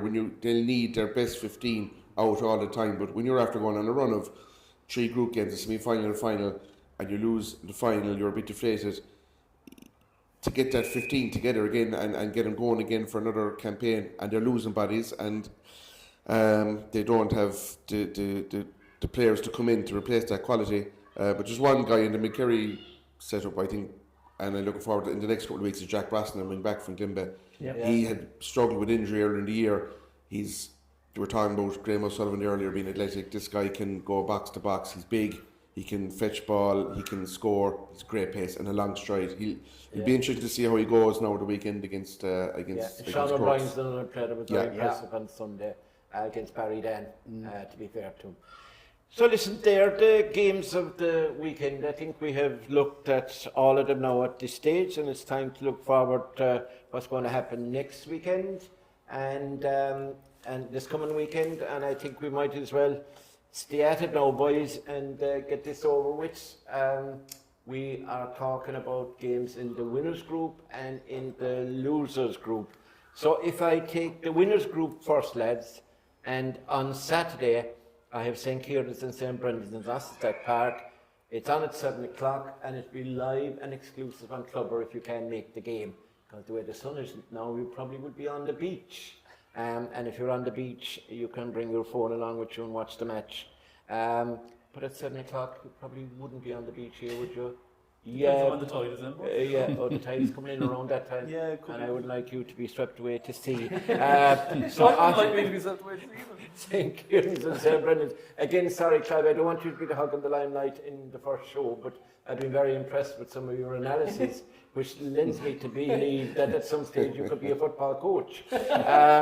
So how do you think Kieran's and Brendan's will go? You're going to have your Art Firth buddy, Stephen Wallace, against your Art Firth players that you're going to allow play. A big game for both teams, and I think for all the winners round, there's some traps coming in the if you don't win this weekend, there's some big teams going to come through the losers round. So I think this is very important for both teams. Plus, it buys you a weekend off. I think St. Brendan's will win. Yeah, John. I think this is a really hard game to call. Definitely one of the best games of the entire weekend. Kieran's will put it up to anyone, as we all kind of agreed on earlier. You'd imagine though, even with Joe O'Connor and Armin Heinrich coming back into the fold maybe this weekend, that St. Brendan's will improve from last week, that there will be an extra zip to the performance, there'll be more cohesion, there'll be a bit more togetherness again. The first win will have brought them on. So maybe St. Brendan's just to nick it, but I think it'd be really close, and I wouldn't be surprised if we see extra time. Yeah, no, I wouldn't in this one. Tomas Kennedy, Jack Savage, Daniel Kirby, and then you throw in Joe O'Connor coming in at midfield. And I think defensively, if Heinrich, Nagel, Dylan Casey's there, they're very, very strong, to be honest with you. And Owen Ferris up front as well. He kicked the last point the last day. He'll kick more. And Keane Holden, he came on and kicked 3 points. I'd be very surprised if James Costa didn't give him his head this weekend. He's nothing to lose. It's a winner's round. If they lose out, he can bring on subs if he's not working out for him. And then he has the losers round. He has the safety net. Who do you fancy? Yeah, I think, like you said there, like if David is out, you have Joe O'Connor coming back into the fold. You know, the strength and depth they have, which we mentioned already. You look at the Kieran's, depending a lot for scores on Adam Barry and Paul Welch. If they're tied up, they seem to be a bigger threat overall from the Kieran's or from the Brendans. They have the players. I would expect them to kick on and win it, but like John said, it could be a real cracker. Yeah, and we have Patrick White, Damian, on from Mitchell's, and if Keane Holden is on now, that would be 2 Mitchells and only 1 out front with Oren. Would that make a difference to the county league game they have to play? That they played. No, that they might play. What do you think of it? You might have Dai Griffin back. You might have Ernan Ferris back. A couple of those are third point. I wouldn't, like John. I would absolutely not be ruling out the Kieran's at all. I would disagree that it's a free hit for anyone. This losers round, you do not want to go to the losers round and have that 5 weeks in a row. Look, I don't want to buck consensus, so I'll go with Brendan's, but I wouldn't be at all surprised if Kieran's managed to pull something out there. Stephen Wallace will have them well set up. He will. He will have Kieran's well organised and well set up. And he'll know them inside out. He'll know St. Brendan's inside out. Yeah. He used to play, obviously, with that Fert, and he played with the lad, so he knows the story. That'll be interesting. Sunday. Now, I think this won't take very long. I'm not being disrespectful towards Milltown Castlemaine, but anyone that tells me that Milltown Castlemaine will beat East Kerry, I'm going to beat them out onto that pitch there, and I'll force them to buy a shower off you and maybe bathroom fittings. Clive, I'll leave you off first. This should be pretty easy. Yeah, look, East Kerry will win that, but for Milltown, they have a chance. They're going to have another game anyway following week, and it's a chance for them to try out 1 or 2 things to see can it work against the top team to bring into the following week. I think, look, there's no doubt East Kerry won't be caught on at the weekend, but it's a chance now. If Milltown have niggles, they might rest guys for the following week or whatever, but I think it's a chance for them to say, right, can we work on 1 or 2 things here, test it against serious opposition, and for works they can bring that into the following week. Yeah.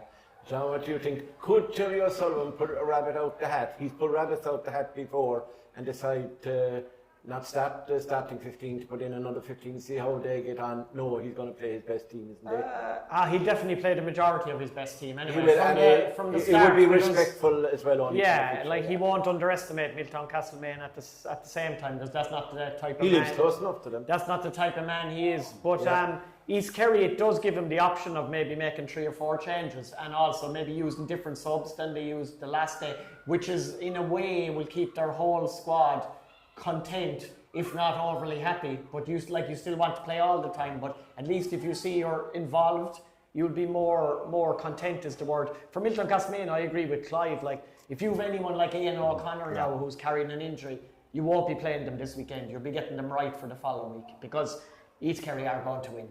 Yeah, John, I know Milltown Castlemaine, you have a lot of customers back there. Would you go for Milltown Castlemaine to shock the world? You can look beyond East Kerry much, to be fair. I think, and there'll be no lay up by them either. It's the guys that have the jersey will want to keep it.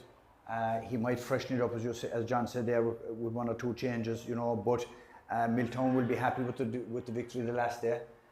It's another finding their feet, and they're playing one of the best teams in the competition, to be fair. And you know, it's another performance. They have, like Clive said, another game to come, and you know, they're just up from intermediate. This is invaluable experience at that level, because it's a big step up. But it's, you know, anything other than, I'd say, a comfortable East Kerry victory, you can't see it really. And there is no relegation, so they're guaranteed another year in the senior championship. So all is well. Looking at Sunday as well, we have a game that I'm finding it difficult to draw conclusions on. It's Mid-Kerry and Dr. Crokes. And funny enough, the bookmakers, I know you don't approve bookmaking, but the bookmakers, although I'd say you could be a bookmaker if you wanted to be, you're intelligent enough, that's what I mean. The bookmakers are making it 5-6 each of two, in other words, they can't separate them. They're both slightly odds on, they can't separate them. That's one of the layers I looked at, maybe some other Crokes Mid-Kerry here. Crokes and Mid-Kerry we talked about. So this is going to be a big game, and I slightly fancy the club side, but only slightly. It wouldn't surprise me if it went the other way. It would slightly surprise me. You fancy Crokes? I do fancy the Crokes. Just the way. Are you becoming a Crokes fanboy, no? I wouldn't imagine how we go that far, where we like to keep an even keel on all of them.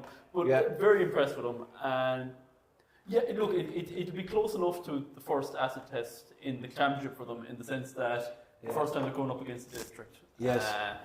We think they are the best club team. They're coming up against one of the best districts. If they can win that, it's another step on the road. I think they will do it. Yeah. I think you know, Dingle put 3 goals on them.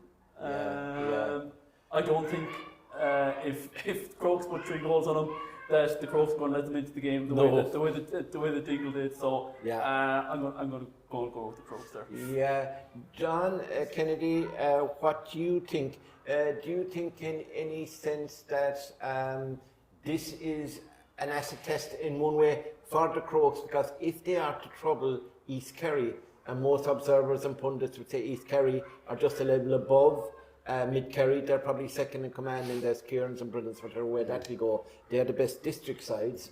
I didn't mention Shannon Rangers, they're down there somewhere. But anyway, do you think that if Mid-Kerry were to beat the Crokes, that would further enhance East Kerry actually? Yeah, it's Mid-Kerry are always a difficult team to beat. I think this is a big test for them. You know, Crokes have been the foreign club team, but I would give a vote to Mid-Kerry in this one. You're consistent, you did the same in Terrastock. I think they could, being honest with you. I think they have the players to trouble them. Yeah. And I think Peter O'Sullivan, the lads will look at this. This is a game Mid-Kerry can win. There's 5 of our players missing, by the way, but you don't know that. But we'll move on anyway. But they have the strength in depth, Murt. Oh, that's right. And I think we said it earlier on, the Long Rangers, a lot of people question what commitment. Yeah. I think if you were in the Mid-Kerry dressing and you saw the reaction, these guys coming in, they have a replay of an intermediate Sean Cleary, I think, came on and played a fine game. Yeah, and you know, you look at the Sean O'Brien and Smith in the middle of the field, Keith Evans, you know, a lot of huge talent. I think they could share it. It's a great opportunity, isn't it, John O'Dowd, to see Smith. I was going to say Smith and Weston. That always beats aces and 8s, by the way, or 4 aces. Smith and O'Brien against Mark O'Shea and Charlie Keating. Looking forward to that, I am. Yeah, there's some mouth. I'll be describing it live on Clubber on Sunday with no interruptions from John O'Dowd. Okay, John. There's some mouth-watering individual battles in this match. This is the game of the weekend. This is even above the St. Kieran's, St. Brendan's. Like, this is... don't say that. Ty gets upset. This is two genuine contenders, like, up against each other. And you'd have to say it's a really tough start for both teams. You know, Mid-Kerry get Dingle followed by Dr. Crokes. Dr. Crokes get Kenmare Shamrocks away, followed by Mid-Kerry. So both of these teams, no matter what the result on Sunday, will be in a much better position afterwards to attack the following week and the weeks to come. I think Evan Looney maybe versus Keith Evans could be mouth-watering battle. I'd imagine Evan, because of his size and his pace and everything, might be Gavin White though, would it? will be maybe. I'd say they'd nearly prefer to leave Gavin maybe more central rather than having to man mark, even though he did with Sean O'Shea last week. But I'd say they might put Evan Looney on Keith Evans. That'll be a huge battle. I think very hard to call it. Again, you wouldn't be ruling out extra time, but I think Dr. Crokes might just get over the line ahead. You will regret telling Pat O'Shea what to do. I never do that. That's why I get the first interview. Clive, how do you rate this game? It's a kind of a 50-50 game. It is, really. yeah. And just going back to Keith Evans there, a couple of weeks ago, St. Siddons put a forward on Keith Evans in the quarter-final of the Club Championship. Conor Keneally, they put him back on Keith Evans to do a man-marking job, and Conor ended up kicking 2 points. And nullified Keith as well, to be fair. So I'm sure, you know, Pat will have a man for Evan, no doubt, or for Keith, sorry, no doubt. But I give Crokes the nod. A tight game, to be fair. I just think Crokes will do it. Yeah, stay talk and Shannon Rangers and Temple No, because I can't give that first to John Kennedy. I know exactly what he's going to say to me. Shannon Rangers against Temple No. This is probably a close enough contest too. Yeah, and both teams will fancy this. Both teams will say we have a chance here of going direct to quarter final. I don't think either team will fancy going into the losers round. There's a lot of traps there. Yeah. But it's a very tight one to call. You know, Temple have a lot of experience playing in the stadium in Killarney. It wouldn't surprise me if it went to extra time and went to penalties. Wow. Unbelievable. You're normally sharp in your analysis. What happened to you today? Probably be a million miles off it, but you know, no, it's tight. And I think Pat Driscoll will have them fired and going out there, and there'll be plenty of belief in them. And I think it's tight. Yeah. And Temple No win by 10 points. You'll be back next week to explain yourself. You won't be back anymore. No, that's okay. John O'Dowd. Very hard game to call as well. I kind of agreeing with Clive. Like both teams will see this as a golden opportunity to make the quarterfinals. Like it's nearly the perfect draw for both teams when you consider what could have come out of the hat in the rest of the winners group. It's the best chance for Shannon Rangers now in a long time to get to where they'd like to be, but Temple No are more experienced at this level and more experienced at Fitzgerald Stadium. I let my heart overrule my head here, and I'll go Shannon Rangers to just nick it. That's an awful thing. Your heart. I mean, lads who left their heart overrule their head are now in very bad positions in life. Correct. What are we saying, John? Don't mention anything. You're a happily married man? That's okay too. So tell us what's going to happen here. Yeah, a very tight game. It's the draw. Both teams wanted to repeat what the lad said, but I think that the boost last weekend's victory for Shannon Rangers, it's hard to calculate the effect it had on everybody. Yeah. You know, not a surprise to Pat Driscoll and the lads because they have a lot of work put in, and you know, over the last 2 years, we'll say, getting the mindset and this defeatist attitude gone. Yeah. And I know from talking to some of the players, they weren't looking at defeat, it was looking at performance. I think they'll share it. I give them the nod because there's a lot of youth, there's a lot of talent, and a lot of those guys have worn Kerry jerseys at different levels. But I think it'll come down to the effect that Jason Foley and Robert Stack will have on the proceedings. Yeah, I think they were crucial the last night. They'll have to repeat that, and I think they will. And if they do, Shannon Rangers will win. You'll have Sean Sheehan now on Robert Stack. It's a big test. That won't be easy. That'll be a tough test.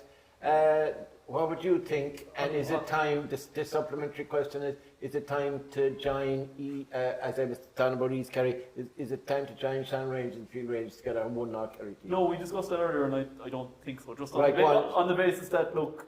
Yeah. You're from Dua and he's from SD. Well, no, you get more. A close shot. More fellas get more games. I'm getting a different panel next week.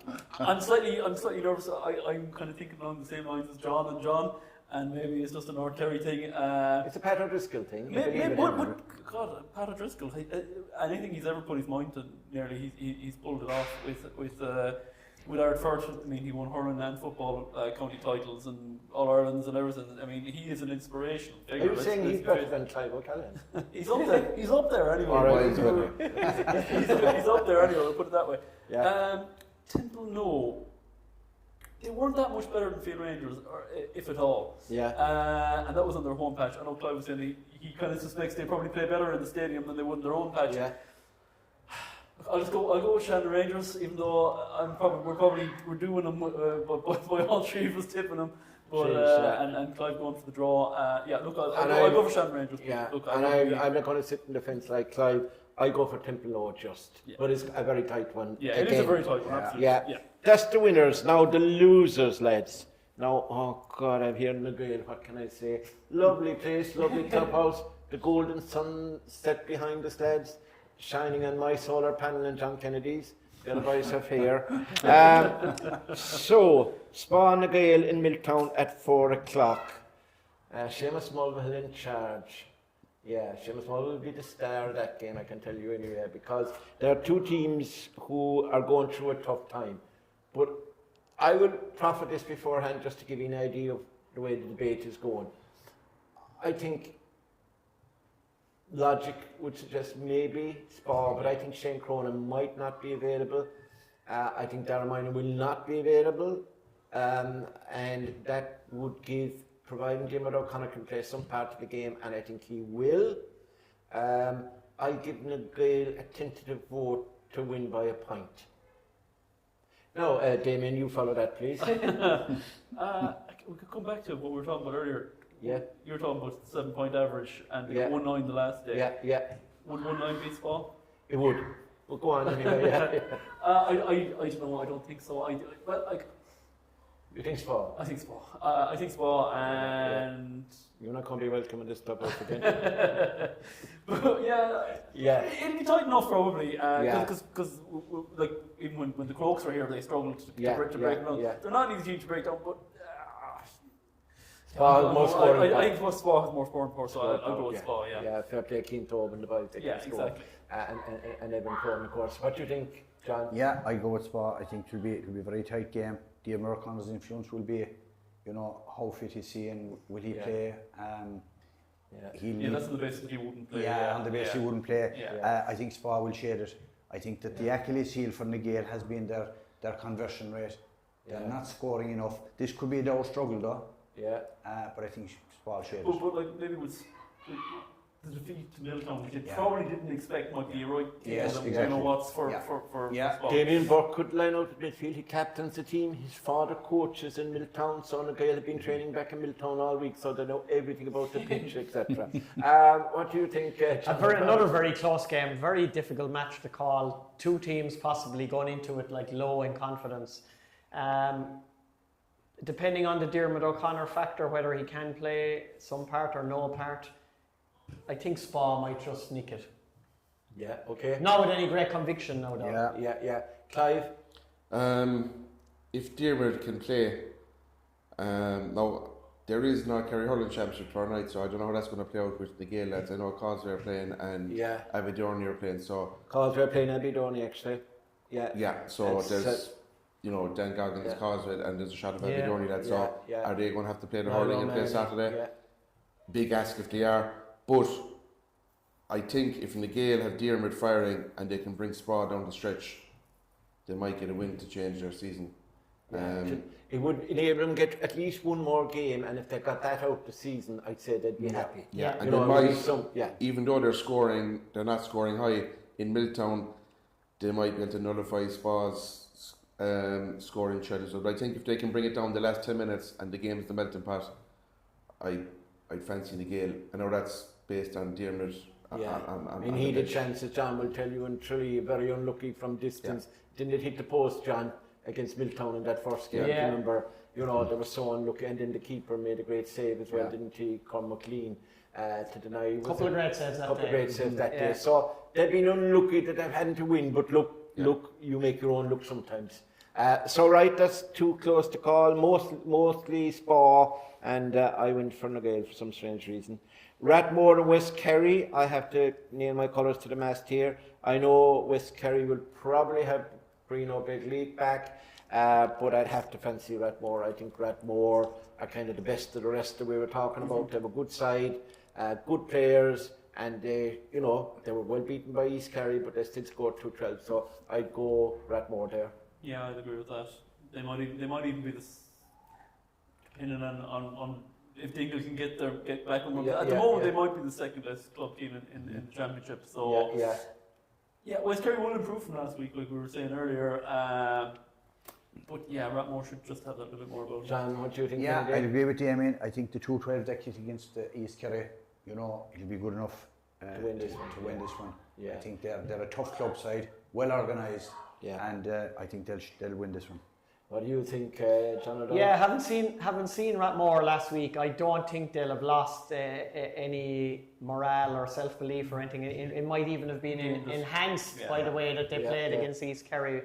And the funny thing, I don't know, as Clive mentioned it earlier, there's a lot of untapped potential in that West Kerry forward line though. If you look at James Crean, Ferreter, Killian Falvey, Thomas O'Donnell, Maurice O'Connell, Keane O'Grady, Rory, I'm hearing that James Crean might be missing next week. There's huge attacking talent if West Kerry can get a plentiful supply of ball, but in the belief that they might not be able to, I expect Rathmore to win. Clive, what's your opinion? Yeah, I can't say anything other than a Rathmore victory with a few points to spare. Yeah, very good. Now we've only 2 left, and here we go again. I'll go to John this time because he likes Field Rangers. I know he doesn't. He likes Shannon Rangers. I know he doesn't like Field Rangers. So Field Rangers, when you played, you didn't like them. Field Rangers versus Kinmare Shamrocks. Yeah. No, you didn't like them. Because they had the other fellas, all the fellas that you didn't like, and you used to be slapping against and belting out North Kerry football championships. Always competitive, Murt. Competitive is the word I should have used. I suppose on this, it's Tommy Cronin's loss is going to be he's lost to Kinmare, you know. Yeah. Are Kinmare more used, more or less what last weekend they played there, are they more used to Fitzgerald Stadium, Shawnee Shane does than the Field Ranger boys? Like we're judging all these predictions are being gauged on what we think we'll be playing. Yeah. Now there can be injuries and that can actually change the whole scenario, but I would expect Field Rangers will improve from last week. Yeah. They'll need to find some more scores. Yes. Absolutely. That's the one. If they can, Kinmare find it difficult outside of Shawnee Shea to get scores. Yeah.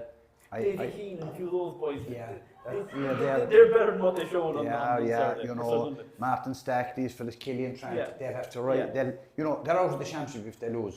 Yeah. And the same with Kinmare. Yeah. I think that Field Rangers, I think there's a kick in them, being honest with you. Yeah. And I think they'll share it. John O'Dowd, you saw Kinmare last week. Obviously, they didn't fire on all cylinders, but they were playing against a very good side in different conditions against Dr. Crokes. What do you think of this contest? I don't like Kinmare Shamrocks have lost 2 in a row now. They lost to Dingle in the semi-final of the club, and they've lost to Dr. Crokes last weekend. I don't see them losing 3 on the trot. I think there's more of a backbone to them. I think they can rebound from last week, even though I think they will be very disappointed the way they played on home soil. I think they would have, and yet they still showed that bit of. They kept going to the end. They did. Still, with 5 minutes to go, they were nowhere. And they did. They kept going. I just think they'll have felt that they could have maybe scalped Dr. Crokes with a top performance on their own patch, but they didn't get a top performance. The young Darragh O'Connor again is playing really well and delivered strongly again last week. No, I think Field Rangers will be better as well, but there's too much dependence on Cormac Dillon there. And Kinmare have good backs. I fancy the Shamrocks to win, Yeah, and you've, particularly after the lovely sandwiches you got, the 2 was got last weekend, and tea and an office to type up our reports. I mean, where else would you get that type of... And they gave us a big table then to set up and actually... but the one thing they didn't provide us was a shelter. We got all wet. But we can't. That was the elements. There was nothing. JC was the only one who stayed dry. He was under a camera. Listen, Clive, who do you think? Kinmare, a bit like Dingle. They're probably caught for a bench as well. And after the club championship, couple of games, their panel probably gets stretched. Tommy Cronin, obviously, huge loss if he remains suspended. But I still think Kinmare have enough to get back into the hunt. And I think Kinmare will win that game. Yeah, I think I would agree with you there, definitely. Final one for you, Demo. South Kerry against Dingle. We were talking about the improvement in Graham O'Sullivan and Alex Coffey and Sean Tian, and now they're up against Dingle, who are afraid a little bit probably by the run, losing the club final, and then finding themselves scoring 3 goals in the first 15 minutes, and people are looking at each other and saying, God, this will be one-sided. And suddenly they lose, and they lose badly in the second half. They really weren't at the races, to be honest with you, and some of their key players weren't at the races. So can they hit back? When you put it like that, when you have 3 goals in what? 16 minutes. 16 minutes, and not to win the game, Yeah. that's going to get you in the head. You're going to be thinking, or psychologically, that's going to be an impact on it. I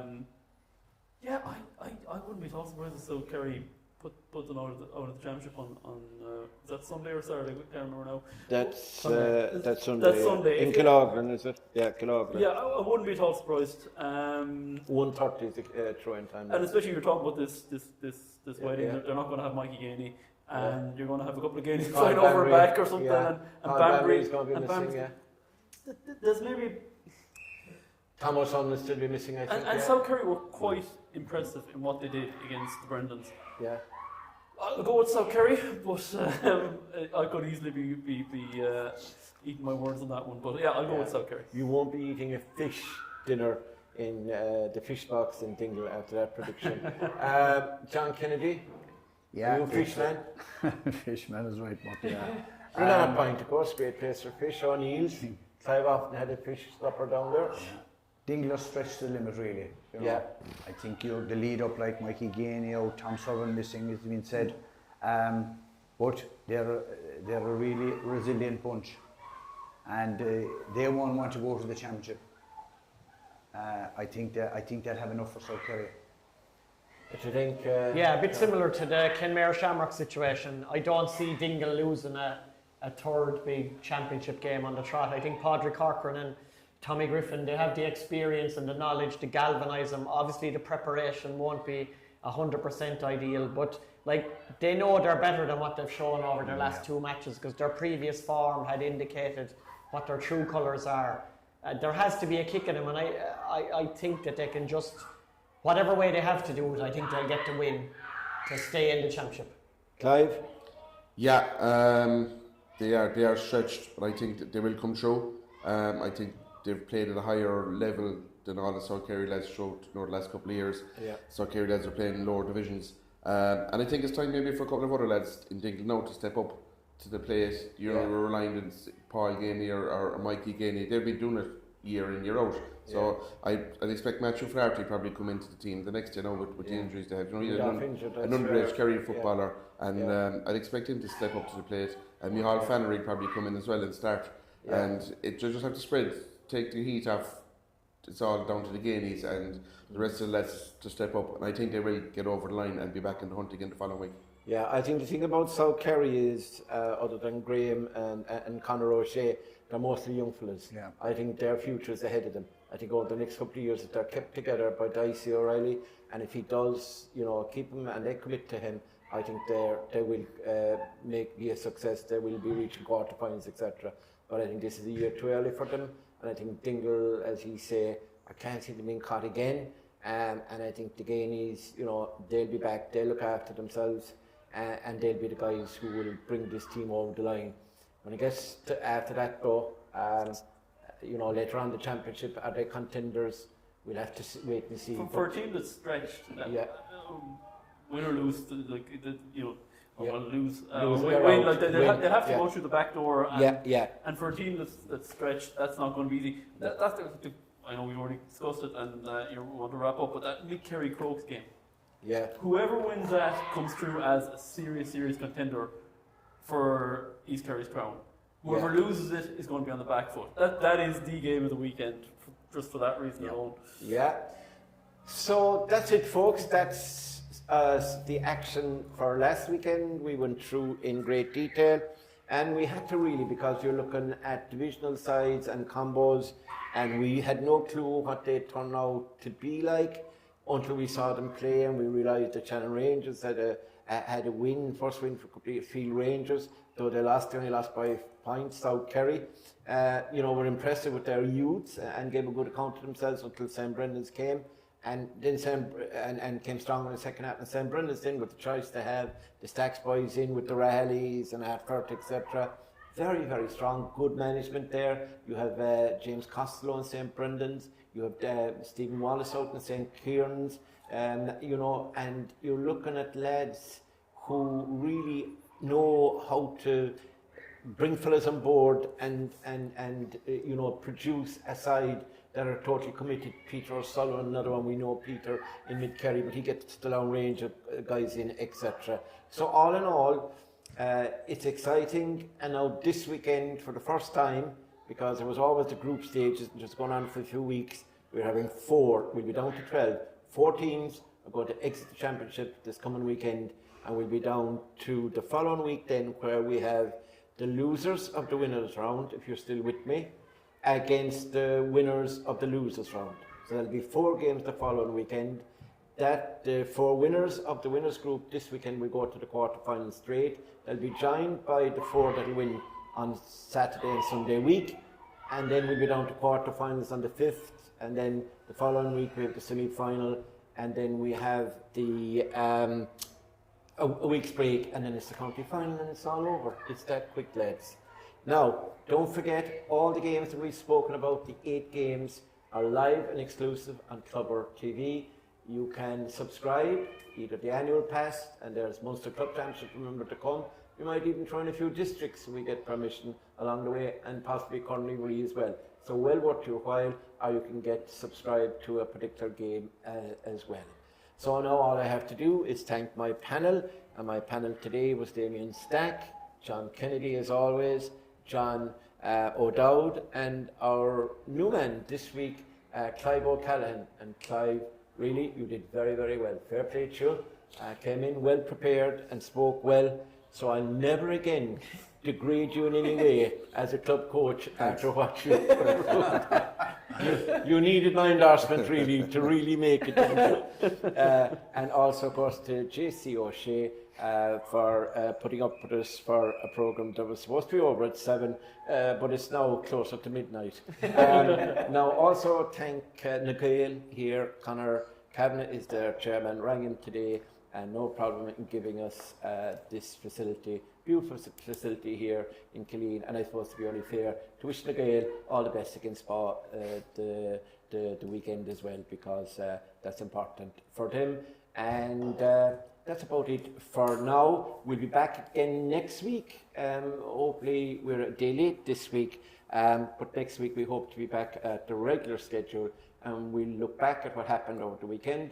And I will check out each of my experts and see how many of the predictions they got right. And based on their record last week, I can tell you we'll be looking if we get 2 or 3 out of the 8. The only one that we did actually suggest, the Shannon Rangers one, made a few people rich out there. But none of us, of course, gamble or bet. We're against all that stuff to carry on. So we're whiter than white. So that's it for now. Murt Murphy signing off.